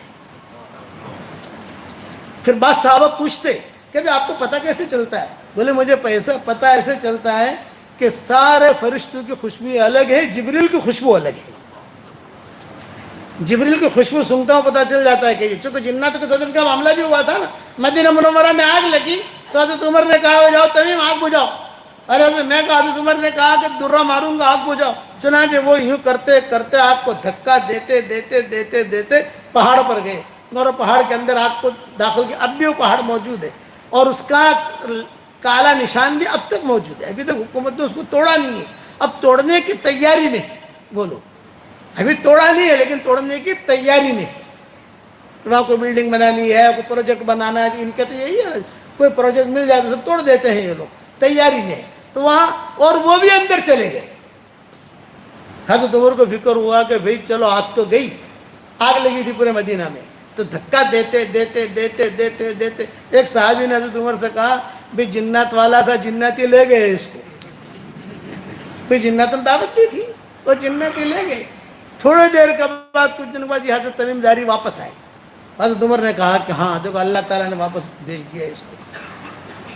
کہ جنتوں کی دعوت ایک نہیں بہت قصے ہیں، تو میں نے مختصر بیان کیا. مولانا یوسف صاحب رحمۃ اللہ علیہ نے، خیر میں نے تو صحابہ سے قصہ نہیں لیا، بکھرے موتی میں لکھا ہے، میں کسی جلد کے اندر یہ قصہ میں نے اس تفصیل سے تو نہیں لیکن کچھ حوالوں کے ساتھ تاریخ کی کتابوں کے ساتھ میں نے لکھا ہے. تو میں نے کیا کہا؟ اچانک کا خیر. اور حضور صلی اللہ علیہ وسلم کی محبت شفقت تھی حضور کو ہمارے ساتھ، کبھی بھی کسی کا برا نہیں سوچتے تھے. اور آپ کو میں ایک بات بتاؤں، ارے بھائی برا تو نہیں مانو گے، ایک کھری کھری بات بتاؤں، عمل کرو گے انشاءاللہ. آج اللہ کی مدد ہمارے ساتھ کیوں نہیں آتی؟ ایک سوال ہے. آج ہماری دعائیں قبول کیوں نہیں ہوتی؟ ایک سوال ہے، اس کا جواب دے رہا ہوں. صحابہ کو رضی اللہ عنہم اجمعین کا جو لقب ملا وہ کیوں ملا؟ نمازیں بہت پڑھتے تھے؟ نہیں. قرآن بہت پڑھتے تھے؟ نہیں. تہجدیں بہت پڑھتے تھے؟ نہیں. خیر خیرات بہت کرتے تھے؟ نہیں. اپنے حد میں رہ کر احکامات پورا کرتے تھے. قرآن اپنے حد میں پڑھتے تھے. یہ نہیں 15 قرآن ختم کیے، 25 قرآن ختم کیے، 30 قرآن ختم کیے، یہ نہیں تھا وہاں. تو یہ لقب کیوں ملا؟ لسلامت صدورہم، ان کے دل پاک صاف تھے، ایک دم پاک صاف. یہ علماء نے لکھا ہے لسلامت صدورہم، ان کے دل پاک صاف تھے، اس وجہ سے ان کی دعائیں قبول ہوتی تھی. آج ہمارے دل پاک صاف نہیں ہے، دل کے اندر حسد، کینہ، کپٹ، غیبت، بدگمانیاں یہ بھری ہوئی ہے، اس لیے ہماری دعائیں قبول نہیں ہوتی، اس لیے ہمارے مسئلے بھی حل نہیں ہوتے جب تک اللہ تعالیٰ سے قلب سلیم نہیں مانگو گے. اسی لیے قرآن میں کہا الا من اتى اللہ بقلب سلیم، قلب سلیم کے ساتھ جو آئے گا ہم اس کو نوازیں گے. قلب سلیم مانگو اللہ سے. اور میں مثال دیتا ہوں، آپ کا ایک کرتا ہے، معمولی پاخانہ لگ گیا، اب اس کے اوپر آپ 1 کلو اونٹ ڈالو، 1 کلو سندل ڈالو، 1 کلو گلاب ڈالو، 1 کلو شمامہ ڈالو، لیکن بدبو ہی غالب رہے گی، گندگی غالب رہے گی. ہاں اس کا آپ دھو لیجئے، صاف کر لیجئے، سکھا دیجئے، 1 قطرہ اونٹ کا ڈالیے، چمک جائے گا. تو ہمارے دلوں میں جو میل بھرا ہوا ہے، آپ جتنا بھی کرو اجر ملے گا لیکن قبول نہیں ہوگا. اس لیے دلوں کی صفائی ضروری ہے. اسی لیے سعد ابن وقت، اسی لیے آپ دیکھو سارے انبیاء ہیں، ہر نبی کی اللہ نے تعریف کی، لیکن ابراہیم علیہ السلام کے بارے میں کیا کہا؟ وَإِنَّ مِن شِيعَتِهِ لَإِبْرَاهِيمَ إِذْ جَاءَ رَبَّهُ بِقَلْبٍ سَلِيمٍ. ہمارے پاس قلب سلیم لے کر آیا ہو. ہر نبی قلب سلیم والا تھا لیکن یہ ٹاپ تھے. ان کے قلب سلیم کی وجہ سے انہیں جو ٹاپ لیول ملی، حضور بھی مل گئے، اسماعیل بھی مل گئے، اسحاق بھی مل گئے، مکہ بھی مل گیا، بیت المقدس بھی مل گیا. یہ اس لیے اپنا دل صاف رکھو. آج ہمارے دل صاف نہیں ہے. ہر آدمی سوچ لے اپنے دل کے بارے میں. فلا تزکوا انفسکم هو اعلم بمن اتقى. کیا مطلب اس کا ترجمہ نہیں کر رہا ہوں. فلا تزکوا انفسکم هو اعلم بمن اتقى, زیادہ ڈینگے مت مارو, وہ جانتا ہے کون کتنے پانی میں ہے. یہ ہے اس کی ترجمانی. هو اعلم بمن اتقى, وہ جانتا ہے کون کتنے پانی میں. ہم اللہ کہتے ہم جانتے ہیں. سلف صالحین ایک دوسرے کو نصیحت کرتے تھے, کہتے تھے نصیحت کرو, کیا لکھتے تھے؟ یعلم سرکم وجہرکم ویعلم ما تکسبون, تمہارا ظاہر بھی وہ جانتا ہے, تمہارا باطن بھی وہ جانتا ہے, تم جو کرتے ہو وہ بھی جانتا ہے. میں نے بیان عربوں میں کیا قلب سلیم کا, عرب ہچکیاں مار مار کر رونے لگی. اوہو, کہ شیخ نے کیا کہا. آج ہمارے دل دیکھو, دلوں کے اندر کبھی بیوی کی برائی ہوگی, کبھی بھائی کی برائی ہوگی, کبھی دادا کی برائی ہوگی, کبھی مولوی صاحب کی برائی ہوگی. تو ایسے دل والے کو اللہ پسند نہیں کرتا. بس یہ ہمارا ہبا منصورہ ہے, ہمارے اس کا کوئی ویلیو نہیں. اس لیے اپنا دل صاف رکھو. حضور صلی اللہ علیہ وسلم فرماتے تھے میرے سامنے کسی کی برائی مت کرو تاکہ میرے دل میں تمہارے بارے میں کوئی کدورت نہ رہے, میرا دل صاف رہے. یا فرماتے تھے صحابہ کو. اسی دل کی صفائی کے ساتھ حضور نے کام کیا. امت پر شفقت. دنیا سے جا رہے ہیں اور دنیا سے جاتے ہوئے جبریل آئے, حضرت لینے کے لیے آیا ہوں میں, فرشتے بھی آئے ہیں, آپ چلیں. تو حضور کیا فرما رہے ہیں؟ میں تیار ہوں, ریڈی. مجھے ذرا اتنا بتا دو میری امت کا کیا ہوگا. یہ محبت, شفقت. میری امت کا کیا ہوگا؟ بیوی ہے, بچیاں ہیں, نواسے ہیں, کسی کا نام نہیں لے رہے. میری امت کا کیا ہوگا؟ اچھا میں پوچھ کے آتا ہوں. پوچھ کے آئے, میں کہا اللہ تعالیٰ سلام کہہ رہے ہیں اور یہ کہہ رہے ہیں کہ اپنی امت کا ٹینشن نہ لو, آپ کی امت کے بارے میں آپ کو خوش کر دوں گا. وَلَسَوْفَ يُعْطِيكَ رَبُّكَ فَتَرْضَىٰ, میں خوش کر دوں گا, اب ٹینشن نہ لو. یہ شفقت. ہر نبی کو ایک دعا کا چانس ملا, ایک دعا صرف. آپ جو مانگو گے آپ کو دے دیا جائے گا, صرف ایک دعا. باقی دعائیں قبول کریں گے نہیں کریں گے وہ اللہ کا قانون الگ. ایک قانون یہ ہے کہ جو مانگو گے مل جائے گا. جبریل علیہ السلام آئے گا تو آپ کا بھی حق ہے, مانگ لیجئے. تو حضور کیا کہہ رہے ہیں؟ جبریل میرا حق ہے, کیا زمین پر مانگنا ضروری ہے؟ مدینہ میں مانگوں؟ نہیں, تو آپ کا حق ہے. اس اللہ سے کہو کہ میں یہاں نہیں مانگتا, حشر کے میدان میں مانگوں گا. نہیں مانگی. صحابہ نے پوچھا کہ حضرت حشر کے میدان میں کیا مانگے گے؟ یہ میرا حق ہے, میں جو ہے ساری امت کو جنت میں داخل کرا دوں گا. یہ شفقت ہے. وہ دعا مانگی نہیں. اب دیکھو کتابوں میں حضور صلی اللہ علیہ وسلم نے امت پر شفقت کی وجہ سے مسجد نبوی میں کبھی اذان نہیں دی. حالانکہ اذان تو بہت بڑی دعوت ہے, نماز پڑھاتے تھے تو اذان نہیں دے سکتے, اذان نہیں دی. صحابہ کبھی کبھی کہتے تھے کہ حضرت اذان دے دو, نہیں. اب فقہا کہتے ہیں کہ اذان کیوں نہیں دی؟ سفروں میں اذان دی ہے. جیسے سفر میں کسی جگہ گئے, یہ اذان دینا کتابوں میں آتا ہے کہ وہاں سفر میں اذان دے دی, صحابہ مشہور ہے تو اذان دے دی, لیکن مسجد نبوی میں وجہ یہ کہ میں اذان میں کہوں گا حی علی الصلاۃ حی علی الفلاح, اور اگر کوئی غفلت کی وجہ سے نہ آیا تو تباہ اور برباد ہو جائے گا. نبی نے بلایا اور نہیں آیا, نبی نے بلایا نہیں آیا. شفقت. اس لیے آج کا سبق خاص ہے, اپنے دلوں کی دنیا کو آباد کرو, صاف رکھو, معاملہ اللہ کے ساتھ کلیئر رکھو. آپ جو دعا مانگو گے اللہ تعالیٰ قبول کرے گا. سعد ابن ابی وقاص مستجاب الدعا تھے, ان کی دعا تیر بہدف قبول ہوتی تھی, لیکن جب حالات آئے اور ساتھیوں میں توڑ ہوا تو یہی سعد ابن ابی وقاص تھے, ان کی دعا ایسی قبول ہوتی تھی مسجد نبی میں بیٹھے ہوئے. ایک آدمی نے آ کر طلحہ اور زبیر کو گالی دینی شروع کر دی.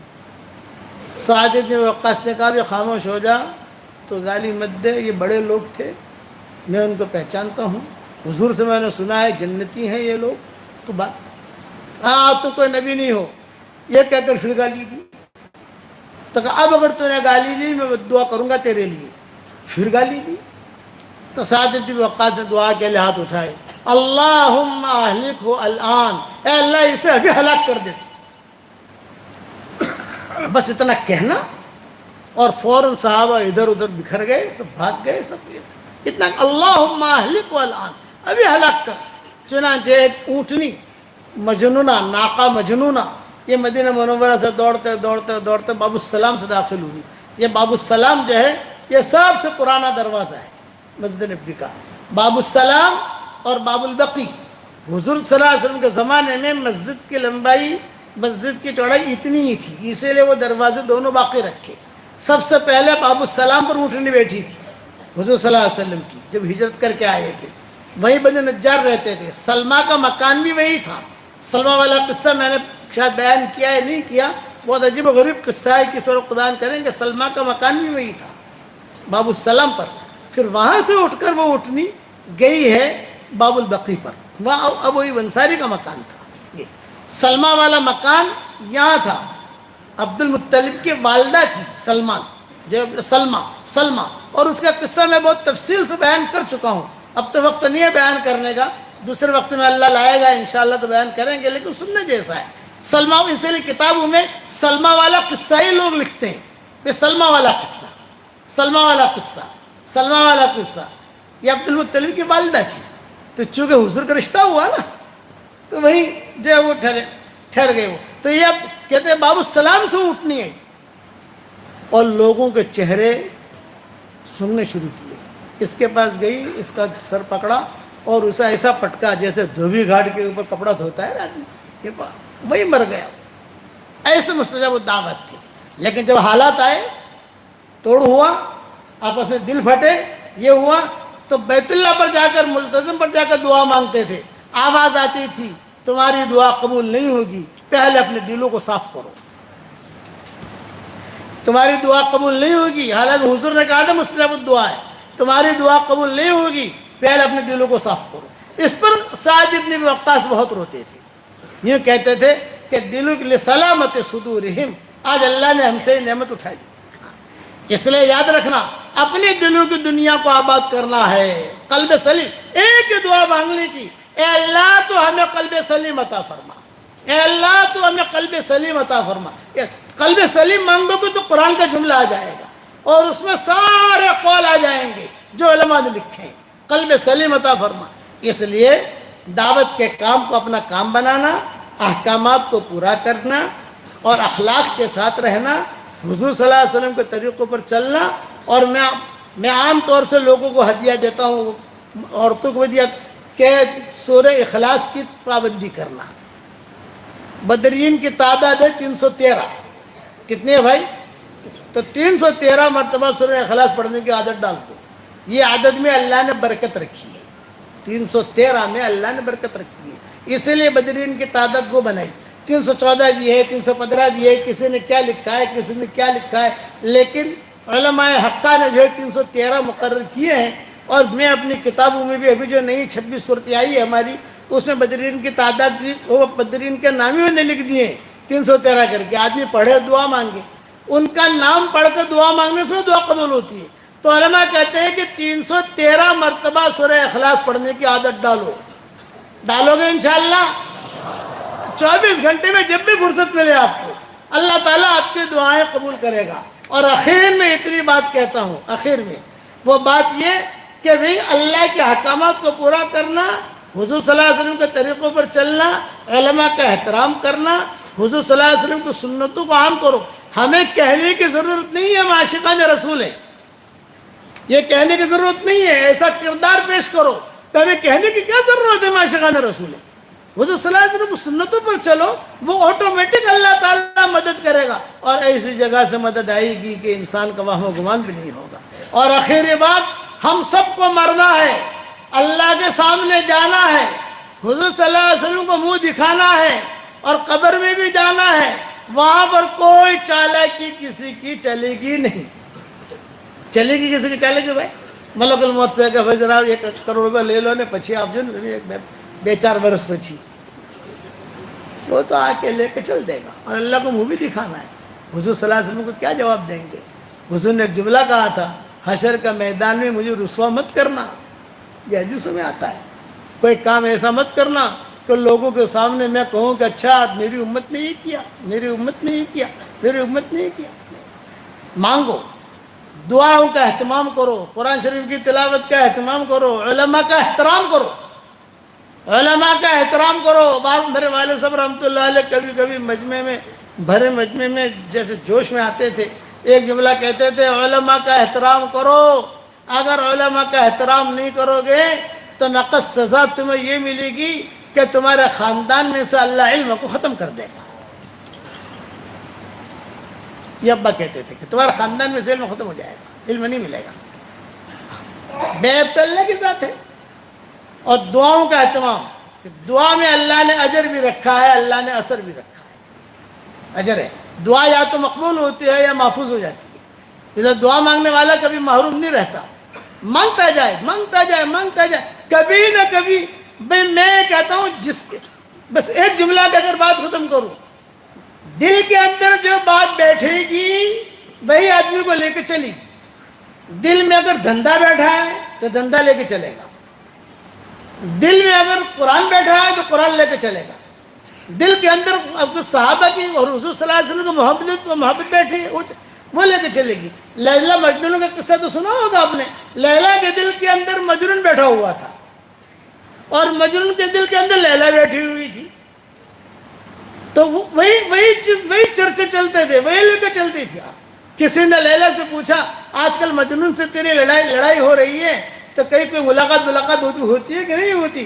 لیلا سے پوچھا. لیلا کی اور مجنون کی ایک مرتبہ لڑائی ہو گئی، اور لڑائی یہ ہوئی، مجنون نے کہا کہ تیرے محلے میں مکان خرید رہا ہوں میں تاکہ لڑائی ختم ہو جائے، کم سے کم شادی نہ ہو تو آمنے سامنے تو رہے ہم. یہ مجنون نے کہا. لیلا نے کہا نہیں، میرے محلے میں مت لینا. ارے ابھی اتنے فتنے فسادات ہیں، بعد میں کتنے فسادات کو. تو مجنون جو روٹ گیا، اس نے کہا کہ یار میں مکان خرید رہا ہوں، مکان تو کوئی بھی خرید سکتا ہے. کہا نا میرے محلے میں تجھے آنے کی اجازت ہی نہیں. یہ مجنون کو کہا. تو مجنون کو گاؤں والوں نے نکال دیا، جا تو یہاں سے چلا جا. یہ مجنون چلا گیا. ایک عرصے کے بعد وہ آیا لیلا کے گاؤں میں، محلہ میں گئے ہوں، وہاں میں نے بیان بھی کیا ہے، محلہ نام ہے اس کا، محلہ، وہاں میرا بیان بھی ہوا ہے. میں جب وہاں گیا تو ہمارے ساتھ ایک بڑے میاں تھے سہارنپور کے، وہ ہمارے ساتھ سفر میں تھے، عرب تھے اصل تو، لیکن ہم نے ان کو بھی احترام لے لیا تھا. میں نے کہا چچا لیلا مجنون کے گاؤں میں آ گئے. اچھا لیلا مجنون کہاں ہے، لیلا کا مکان دکھاؤ. میں نے کہا کبھی کبھی باسی کڑی میں بھی ابال آ جاتا ہے. بڑے میاں تو کہاں ہے لیلا کا مکان؟ ارے چچا یہ تو گاؤں ان کا ہے، اب اتنے سال ہو گئے تو لیلا کا مکان. کہا اچھا. تو مجنون کو نکال دیا. وہ مجنون آیا کئی دنوں کے بعد اور ایک شعر پڑھا، آیا ہوں تیرے شہر میں مسافر کی طرح، ایک مرتبہ ملاقات کا موقع دے دے. لیلا کو کہہ رہا ہے آیا ہوں تیرے شہر میں مسافر کی طرح، ایک مرتبہ ملاقات کا موقع دے دے. کتابوں میں لکھا ہے وہ گنگنا رہا تھا اور اللہ اکبر کی ظہر کی اذان کی آواز سنی اور اس نے کہا اوہ اے اللہ، میں تو آیا تھا لیلا سے ملنے یہاں، لیکن یہاں تو مجھے مل گیا. سچ میں جا بہت رویا. پھر لیلا سے کسی نے کہا، کبھی مجنون یاد آتا ہے؟ بولے ہاں میں نکلتی ہوں پانی بھرنے کے لیے تو کبھی کبھی وہ بھی گزرتا ہے. تو اس نے کہا سرے راہ ملاقات ہوئی اکثر ان سے، سرے راہ ملاقات ہوئی اکثر ان سے، اس نے دیکھا بھی نہیں، ہم نے پکارا بھی نہیں. وہ بیٹھی ہوئی تھی.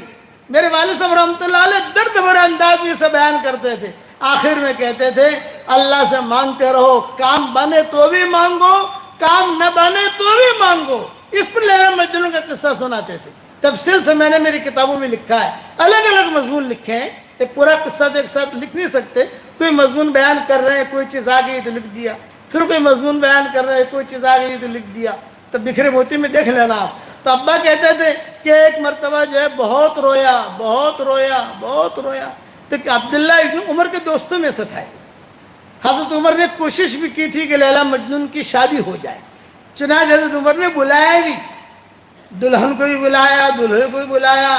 اور چونکہ ان کے زمانے کا آدمی تھا یہ، عبداللہ ابن عمر کا دوست تھا یہ مجنون جو تھا، وہ اس کو بھی بلایا، لیلا کے باپ کو بھی بلایا. اور یوں کہا کہ بھئی یہ ساری دھمال ہو رہی ہے پورے حجاز میں، ان کے قصے مشہور ہو رہے ہیں، بھئی شادی کرا دو دونوں کی یار. تو باپ تیار ہو گیا. باپ نے کہا میں کراتا ہوں. خیر قصہ بہت لمبا ہے، مسجد نبوی میں قصہ ہوا ہے حضرت عمر کے ساتھ. تو ابا کہتے تھے کہ ایک مرتبہ یہ مجنون بہت رویا. تو کسی نے کہا بھی کیوں روتا ہے اتنا، کیوں روتا ہے؟ لیلا مل جائے اس لیے رو رہا ہوں میں، اور تو کچھ نہیں. تو پھر غیب سے آواز آئی، اس نے ایک دعا مانگی کہ اللہ میری ہر دعا تو نے قبول کی ہے، بس ایک ہی دعا قبول نہیں کی. ہر دعا میری قبول نہیں ملی تو لیلا ہی نہیں ملی. ابا جو کہتے تھے ان کے جملہ کہہ رہا ہوں، نہیں ملی تو لیلا ہی نہیں ملی. اللہ لیلا بھی دے دیتا تو تیرے خزانے میں کیا کمی تھی. غیب سے آواز آئی، خوشنماید نالے شبہائے تو، خوشنماید نالے شبہائے تو، ذوقہا دارم بازاری ہائے تو. اے مجنون تیرا راتوں کا رونا مجھے بہت پسند ہے، اگر لیلا سے تیری ملاقات کرا دوں گا تو میرے سامنے کون روئے گا؟ تو روتا جا میں دیکھتا جاؤں، تو روتا جا میں دیکھتا جاؤں. ابا ایسے بہت روتے تھے مرکز میں. خوشنماید نالے شبہائے تو، خوشنماید نالے شبہائے تو، ذوقہا دارم بازاری ہائے تو. مجھے تو جو ہے تیرے راتوں کو رونا بہت پسند ہے، تو روتا جا روتا جا روتا جا روتا جا. آج ہم پر اگر حالات ہیں اللہ کے سامنے روئیں، اللہ تعالیٰ کو یہ آنسو بہت پسند ہے. صبر کریں، جھیلیں. خوشنماید نالے شبہائے تو. تنہائی میں ابا کے ساتھ ہم جب بیٹھتے تھے تو کبھی کبھی ابا جو ہے یہ اشعار میں گنگناتے تھے، خاص طور سے حرمین شریفین کے سفر میں بہت دعائیں مانگتے تھے. اور پھر یہ جو اکیلے تنہائی میں خوشنماید نالے شبہائے تو، ذوقہا دارم بازاری ہائے تو. مجھے بہت پسند ہے، بہت پسند ہے، تو روتا جا. اگر لیلا سے ملاقات کرا دوں گا تو کون روئے گا؟ تو ہی دیکھ رونے والا ہے. اس لیے ہم پر نامناسب حالات آئیں، ان نامناسب حالات کے میں سمجھو کہ نا، ہر وہ حال جو حال آدمی کو اللہ سے قریب کر دے وہ اچھا حال ہے، اور ہر وہ حال جو حال آدمی کو اللہ سے دور کر دے وہ برا حال ہے. یہ اصول یاد رکھنا کہ ہر وہ حال جو حال آدمی کو اللہ سے قریب کر دے وہ اچھا حال ہے، اور ہر وہ حال جو حال آدمی کو اللہ سے دور کر دے وہ برا حال ہے. اس لیے اللہ کا قرب مانگو، لیکن اللہ تعالیٰ سے عافیت مانگو گے انشاءاللہ. اس کے لیے آپ حضرات سے درخواست 313 مرتبہ سورہ اخلاص اوکے تو مانگو گے انشاءاللہ. اور میں نے وعدہ کیا تھا مستورات کی مجلس میں کہ بھی 2 تسبیح دے دوں گا، ایک عورتوں کی طرف سے اور ایک مردوں کی طرف سے. یہ میری تسبیح ہے، 2 رنگ بھی الگ الگ ہے. اللہ تعالیٰ ایسی رنگین زندگی سب کو دے انشاءاللہ عافیت کے ساتھ. یہ تسبیح جاندار، شاندار، مالدار، دیندار، یہ 2 کلر الگ الگ. اب اتنا بڑا مجمع ہے، سب کو تو دے نہیں سکتے، سب تک پہنچ بھی نہیں سکتے ہم، چونکہ ہمارے جو یعنی میزبان ہیں اور جو بلانے والے مولانا حبیب صاحب ہیں، میں نے ان کو خلافت بھی دی ہے. اللہ تعالیٰ اس خلافت دینے کو قبول فرمائے عافیت کے ساتھ. ان کو دونوں تسبیح دے دیتا ہوں، خواتین کی طرف سے بھی اور مردوں کی طرف سے بھی. یہ لو مولانا، جاندار، شاندار، دیندار، مالدار. اللہ تعالیٰ خود برکت دے آپ کو عافیت کے ساتھ انشاءاللہ. اب بتاؤ اللہ کے راستے میں جانے کے لیے کون کون تیار ہے؟ لو ماشاءاللہ، احمدآباد والے تو بہت اچھے ہیں ماشاءاللہ. اللہ تعالیٰ قبول فرمائے تو بہت اچھے. اچھا 3 چلنے کے لیے تیار ہو انشاءاللہ. یہ آپ کا احمدآباد جو ہے نا، یہ اللہ تعالیٰ نے اسے قبول کیا ہے. یہاں کے لوگ سلیم الفطرت ہیں، سلیم الفطرت، دین کی غیرت ہے، دین کی محبت ہے. اور دین کی محبت، آج عورتیں کتنی جمع ہو گئی تھی، وہ دین کے لیے جمع ہوئی. پیسہ لینے کوئی نہیں آیا. یہ مجمع جو آیا ہے وہ پیسہ لینے کے لیے نہیں آیا. یہ مجمع دین کی محبت میں، اللہ کی محبت میں آیا ہے. اس لیے اس میں آگے بڑھو گے انشاءاللہ. اور میری نصیحت یہی ہے، نماز کی پابندی کرو گے انشاءاللہ جماعت کے ساتھ.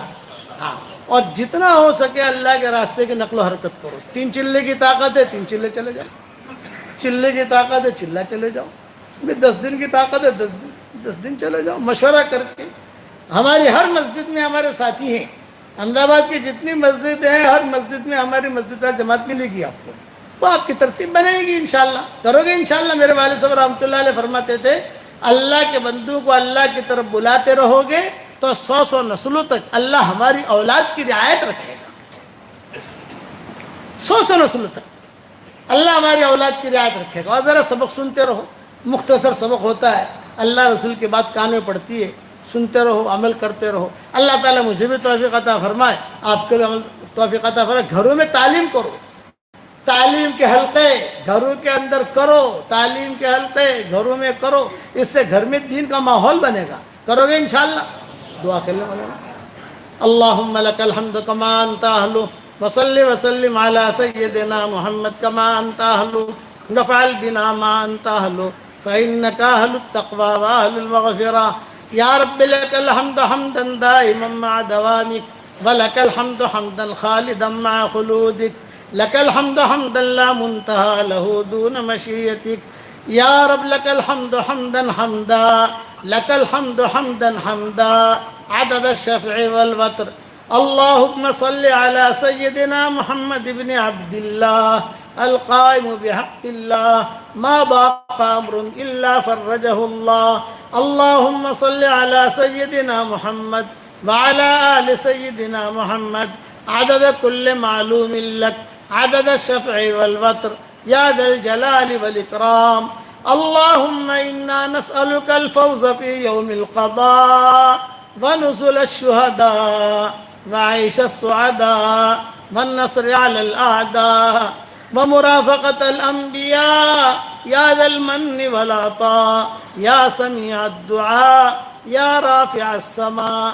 اللهم إنا نسألك موجبات رحمتك وعزائم مغفرتك والغنيمة من كل بر والسلامة من كل إثم.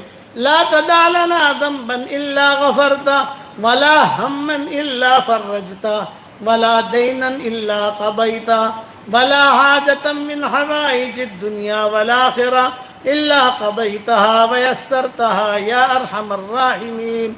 يا مونس كل وحيد، يا صاحب كل فريد، يا قريبا غير بعيد، يا شاهدا غير غائب، يا غالبا غير مغلوب، يا صريخ المستصرخين، يا غياث المستغيثين، يا عماد من لا عماد له، يا سند من لا سند له، يا عظيم الرجاء، يا منقذ الحلقى، يا منجي الغرقى، يا محسن، يا مجمل، يا مبدئ النعم قبل استحقاقها، يا فالق الحب والنوى، يا فالق الحب والنوى.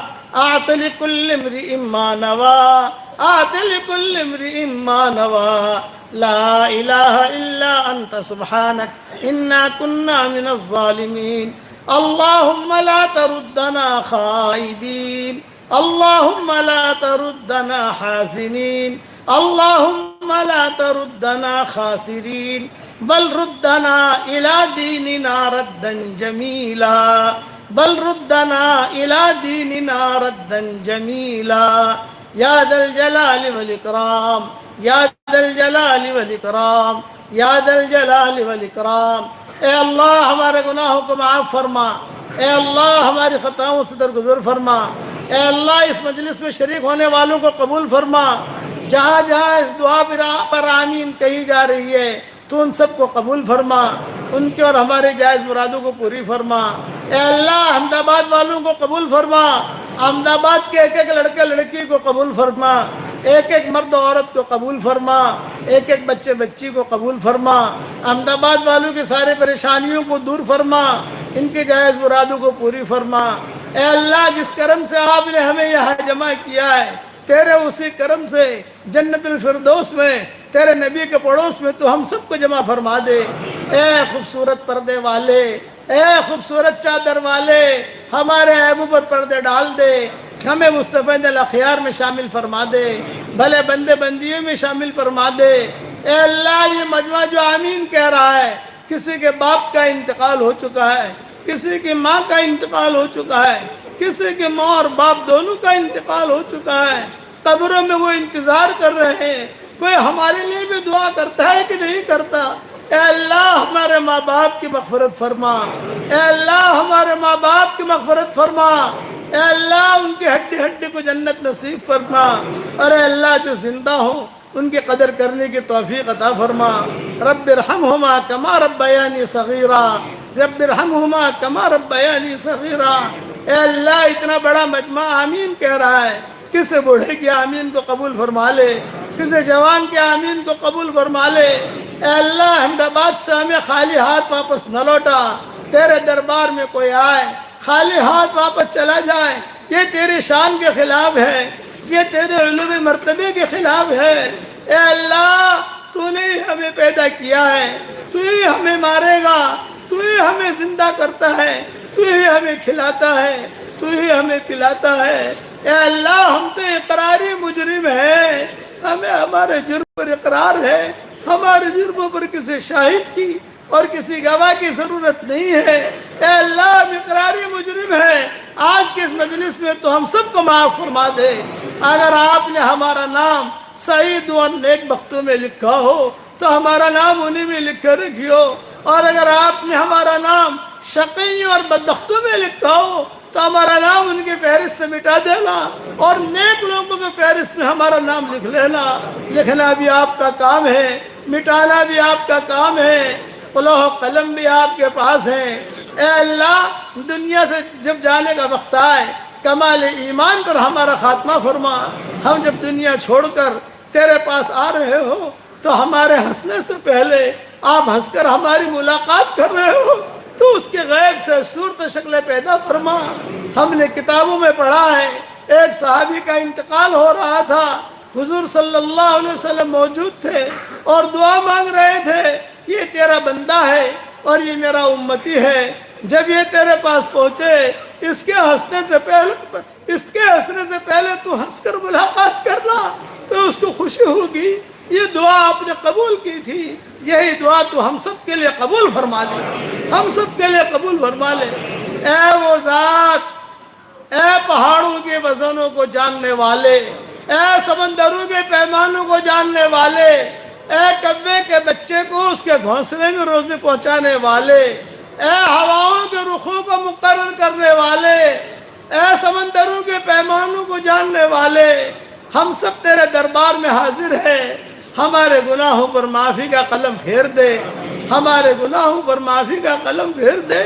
اگر تو ہمیں معاف کر دے گا تو اللہ تجھے کوئی پوچھنے والا نہیں ہے اور تجھے پوچھنے کی بھی ضرورت نہیں ہے۔ اے اللہ یہ امت، ہم پوری امت کی طرف سے معافی کی بھیک مانگتے ہیں، اور یہ مجمع تیرے دربار میں آیا ہے، اگر آپ نے دھکا مار کر ہمیں واپس کر دیا پھر بھی لوٹ کر ہم آپ ہی کے دروازے پر آئیں گے۔ آپ کے دروازے کا علاوہ کوئی دروازہ نہیں ہے، سارے دروازے بند ہو چکے ہیں، سارے دروازے بند ہو چکے ہیں، ایک صرف آپ کا دروازہ کھلا ہوا ہے، اور اگر آپ نے بھی ہمیں دھکا دے دیا تو یہ امت کہا جائے گی کہ حضور صلی اللہ علیہ وسلم کی امت ہے، تیرے نبی نے بہت قربانیاں دی ہیں تب جا کر اس امت کا وجود ہوا تھا، تیرے نبی نے بھوک برداشت کی، فاقہ برداشت کیا، کپڑوں کے کمی کو برداشت کیا۔ اے اللہ 2 مہینے گزر جاتے تھے گھر میں چولہا نہیں جلتا تھا، 2 مہینے گزر جاتے تھے گھر میں چولہا نہیں جلتا تھا، آج ہمارے گھروں میں روزانہ چولہا جلتا ہے۔ کپڑوں کی کمی کو برداشت کیا، ایک دن ایسا آیا کہ کپڑا تھا ہی نہیں، صرف اظہار تھی، بلال آئے تو دیکھا بغیر کپڑے کے بیٹھے ہیں۔ اے اللہ یہ سارا کچھ برداشت کیا، آج اس نبی کی امت کو پریشان کیا جا رہا ہے۔ اے اللہ تیرے محبوب نبی کی امت کب تک پریشان رہے گی؟ صرف کلمہ پڑھنے کی وجہ سے ہی اسے مارا جا رہا ہے۔ اے اللہ اس امت کی حفاظت فرما، اے اللہ اس امت کی حفاظت فرما۔ گناہ ہو گئے اس میں کوئی شک نہیں ہے، لیکن ہم معافی مانگتے ہیں، اب ہم سیدھے راستے پر چلیں گے۔ ایاک نعبد و ایاک نستعین اہدنا الصراط المستقیم، ہمیں سیدھے راستے پر چلنے کی توفیق عطا فرما۔ اے وہ پاک ذات جو دعائیں تیرے سامنے مانگی جاتی ہے تو اس کی دعاؤں کو قبول کرتا ہے، اس مجلس سے ہمیں خالی ہاتھ واپس نہ لوٹا۔ جب اٹھ کر ہم ہمارے گھروں پر ہم جا رہے ہوں تیرے آسمانوں پر اعلان ہو رہا ہو، کھڑے ہو جاؤ، تم سب کو معاف کر دیا گیا، کھڑے ہو جاؤ، تمہیں درگزر کر دیا گیا، کھڑے ہو جاؤ، تمہارے گناہوں کو نیکیوں سے بدل دیا گیا۔ اے اللہ تیرا چاہ لینا کافی ہے، تو بہت بڑی قدرت والا ہے، تو بہت بڑی قدرت والا ہے۔ حضرت عمر کے بارے میں تو نے ہدایت کا فیصلہ کیا، حضرت حمزہ کے بارے میں تو نے ہدایت کا فیصلہ کیا، خالد بن ولید کے بارے میں تو نے ہدایت کا فیصلہ کیا۔ اے اللہ جو بھی لوگ اس امت کو پریشان کر رہے ہیں، اے اللہ ان کے ہدایت کے فیصلے فرما، ان کا اگر ہدایت مقدر میں ہو ان کو ہدایت عطا فرما، اور اگر ہدایت مقدر میں نہ ہو تو قارون کو فرعون سے ٹکرا دے، اور شداد کو ابو جہل سے ٹکرا دے، اور جتنے فرائض دنیا میں ہیں ان سے اپنی زمینوں کو پاک فرما دے۔ اے اللہ برکت والی بارشیں عطا فرما، برکت والی بارشیں عطا فرما، رحمت والی بارشیں عطا فرما، ہماری جھیلوں کو پاک پانی سے بھر دے، اور ہماری جھولیوں کو ہدایت سے بھر دے، ہماری جھولیوں کو ہدایت سے بھر دے۔ جہاں جہاں بارش کی ضرورت ہے وہاں برکتوں والی بارش عطا فرما۔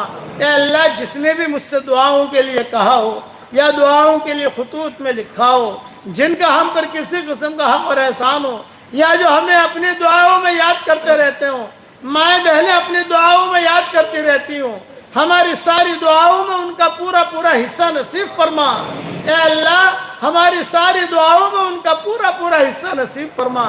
جن کے لڑکے اور لڑکیاں شادی کے لائق ہیں، غیر شادی شدہ ہیں، بہترین جوڑوں کا ان کے لیے انتظام فرما۔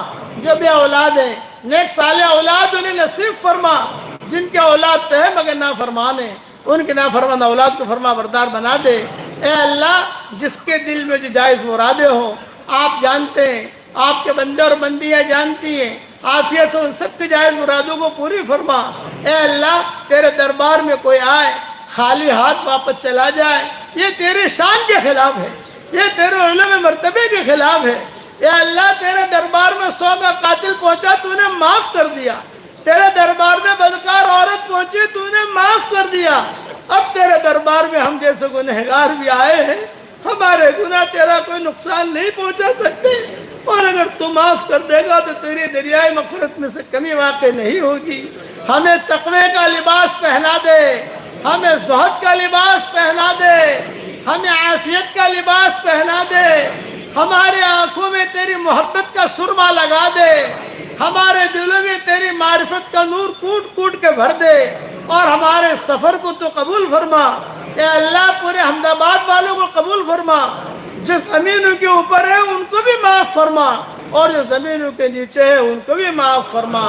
اے وہ پاک ذات جب تیرے سامنے کوئی دعا مانگی جاتی ہے تو واپس لوٹاتے ہوئے تو شرماتا ہے۔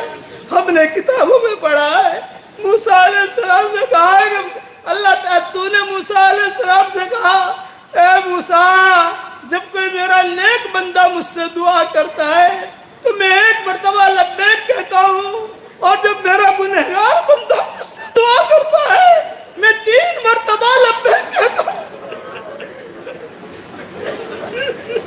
میرا نیک بندہ مجھ سے دعا کرتا ہے میں 1 مرتبہ لبیک کہتا ہوں، اور جب کوئی گنہگار مرد اور عورت دعا کرتے ہیں میں 3 مرتبہ لبیک لبیک لبیک کہتا ہوں۔ موسیٰ علیہ السلام نے پوچھا کیوں؟ یہ فرمایا کہ وہ جو دیندار ہے اس کو تو اس کے نیکیوں کا سہارا ہے، اور جو گنہگار ہے اس کو میرے علاوہ کوئی سہارا ہی نہیں ہے، میرے علاوہ کوئی سہارا ہی نہیں ہے، اس لیے میں 3 مرتبہ کہتا ہوں لبیک لبیک لبیک۔ اے اللہ یہ گنہگاروں کا مجمع جمع ہوا ہے، اے اللہ تو ہم سب کو معاف فرما دے۔ لوگ اللہ والوں کو ڈھونڈتے ہیں اور تیرے فرشتے گناہوں کی مجلسوں کو گنہگاروں کو ڈھونڈتے ہیں، اے اللہ تیری رحمت گنہگاروں کو ڈھونڈتی ہے، یہ گنہگاروں کا مجمع یہاں جمع ہے تو ہم سب کو معاف فرما دے، ہماری جائز مرادوں کو پوری فرما۔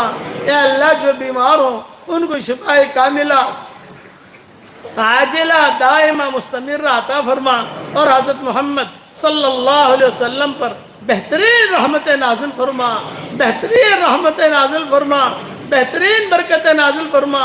جب تک سورج اگتا رہے آپ پر رحمت نازل فرما، جب تک ہوائیں چلتی رہے آپ پر رحمت نازل فرما۔ ہم نے کتابوں میں پڑھا ہے 8 قسم کی ہوائیں ہوتی ہیں اور 8 قسم کی ہوائیں الگ الگ طور پہ چلتی ہیں۔ جب بھی یہ 8 قسم کی ہوائیں چلتی رہیں تیرے نبی پر رحمت نازل فرما۔ جب تک سمندروں میں پانی باقی رہے تیرے نبی پر رحمت نازل فرما۔ اے اللہ جب تک جنت جہنم باقی رہے تیرے نبی پر رحمت نازل فرما۔ جب تک زمین دانہ اگاتی رہے تیرے نبی پر رحمت نازل فرما۔ جب تک قمریہ البلبلیں چہچہاتی رہے تیرے نبی پر رحمت نازل فرما۔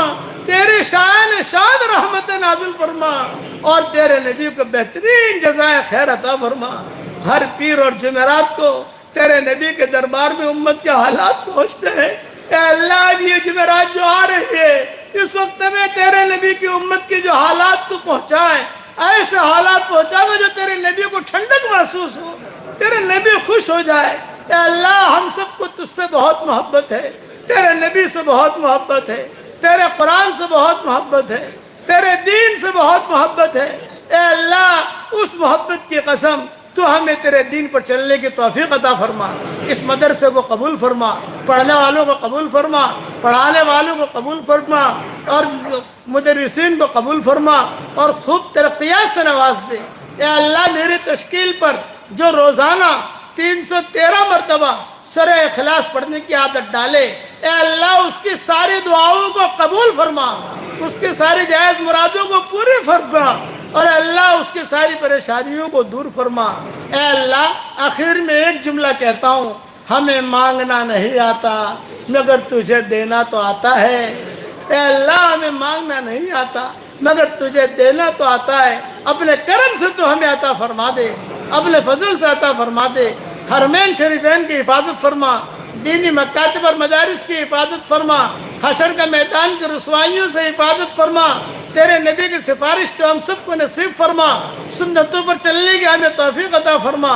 اور حضرت محمد صلی اللہ علیہ وسلم نے جتنی خیر کے لائن کی دعائیں مانگی ہیں وہ ساری کی ساری ہمارے لیے مقدر فرما، اور جن شرور سے پناہ چاہی ہو ان شرور سے تو ہماری حفاظت فرما۔ اے اللہ آپ کے وہ مبارک 8 نام جو آپ نے سورج پہ لکھے ہیں اور آپ کے وہ نام جو آپ نے سارے ستاروں پہ لکھے ہیں اور آپ کے وہ نام جو آپ نے شعرا پہ لکھے ہیں، شعرا ایک ستارے کا نام ہے جو عرب اس کو پوجا کرتے تھے، اس پر بھی تو نے نام لکھے ہیں، اور آپ کے وہ مبارک نام جو آپ نے سہرا پہ لکھے ہیں، اور آپ کے وہ مبارک نام جو آپ نے چاند پہ لکھے ہیں، اور آپ کے وہ مبارک نام جو آپ نے سورج پہ لکھے ہیں، اور آپ کے وہ اسماء حسنہ جو آپ نے کرسی پہ لکھے ہیں، اور آپ کے وہ اسماء حسنہ جو آپ نے عرش پہ لکھے ہیں، اور آپ کے وہ اسماء حسنہ جو آپ نے طوبہ درخت کی جڑوں میں لکھے ہیں اور اس کے پتوں پہ لکھے ہیں، اور آپ کے وہ اسماء حسنہ جو آپ نے سدرۃ المنتہا پہ لکھے ہیں، اور آپ کے وہ اسماء حسنہ جو آپ نے جنت عدن میں لکھے ہیں، اور آپ کے وہ اسماء حسنہ جو آپ نے جنت الفردوس میں لکھے ہیں، اور آپ کے وہ اسماء حسنہ جو آپ نے بیت معمور پہ لکھے ہیں، اور آپ کے وہ اسماء حسنہ جو آپ نے فرشتوں کے ماتھوں پہ لکھے ہیں، اور آپ کے وہ اسماء حسنہ جو آپ نے فرشتوں کو سکھائے ہیں۔ یہ فرشتے آسمانوں سے زمین پر آتے ہیں اور زمینوں سے آسمانوں پر جاتے ہیں، تیرا نام پڑھتے ہیں اور وہ آسمانوں پہ چلے جاتے ہیں، تیرا نام پڑھتے ہیں آسمانوں سے زمینوں پر آتے ہیں۔ تو نے آنے جانے کی ٹکٹ دے رکھی ہے ان کو، وہ اسی ٹکٹ سے آتے ہیں جاتے ہیں۔ آپ کے وہ اسماء حسنہ جو آپ نے نبیوں کے دلوں پہ لکھے ہیں، اور آپ کے وہ اسماء حسنہ جو آپ نے سمندروں کے کناروں پہ لکھے ہیں، اور آپ کے وہ اسماء حسنہ جو آپ نے آسمانوں کے کناروں پہ لکھے ہیں، اور آپ کے وہ اسماء حسنہ کہ بہت بڑا سمندر آپ نے پیدا کیا ہے جو صحیح حدیثوں میں ہم نے پڑھا ہے 7ویں آسمان کے اوپر ہے، سب سے بڑا سمندر وہی ہے، اس کے ایک ایک قطرے پر تو نے تیرا نام لکھا ہے، ایک ایک لہر پر تو نے تیرا نام لکھا ہے، اور اس کے اوپر تو نے تیرا عرش تیار کر رکھا ہے، اس کے اوپر تو نے تیری کرسی تیار کر رکھی ہے، ان سبوں پر تو نے تیرا نام لکھے ہیں، ان سب آپ کے وہ مبارک نام جو آپ نے قرآن میں نازل کیے ہیں، اور آپ کے وہ اسماء حسنہ جو تورات و زبور اور انجیل میں نازل کیے ہیں، اور آپ کے وہ اسماء حسنہ جو آپ نے صفا اور مروہ کی جڑوں میں لکھے ہیں، اور آپ کے وہ اسماء حسنہ جو زمزم کے کنویں کے جڑوں میں لکھے ہیں، اور آپ کے وہ اسماء حسنہ جسے صرف آپ اکیلے جانتے ہیں اور کوئی نہیں جانتا، ان سارے مبارک ناموں کے طفیل سے آپ سے ہم دعا مانگتے ہیں کہ اس امت کی اجتماعی اور انفرادی پریشانیوں کو دور فرما، اس امت کی اجتماعی اور انفرادی پریشانیوں کو دور فرما، اور جس کے دل میں جو جائز مراد ہو عافیت سے ان کے جائز مرادوں کو پوری فرما کر اس میں خیر کی شکلیں اور صورتیں پیدا فرما، اور اپنے فضل و کرم سے ہماری دعاؤں کو قبول فرما۔ سبحان ربنا رب العزت عما یصفون وسلام علی المرسلین والحمد للہ رب العالمین۔ دیکھو بھئی مجمع بہت بڑا ہے، مصافحہ سب سے میں نہیں کر سکتا، اس لیے سلام کرتا ہوں، سلام کا جواب دے دو۔ السلام علیکم ورحمۃ اللہ وبرکاتہ۔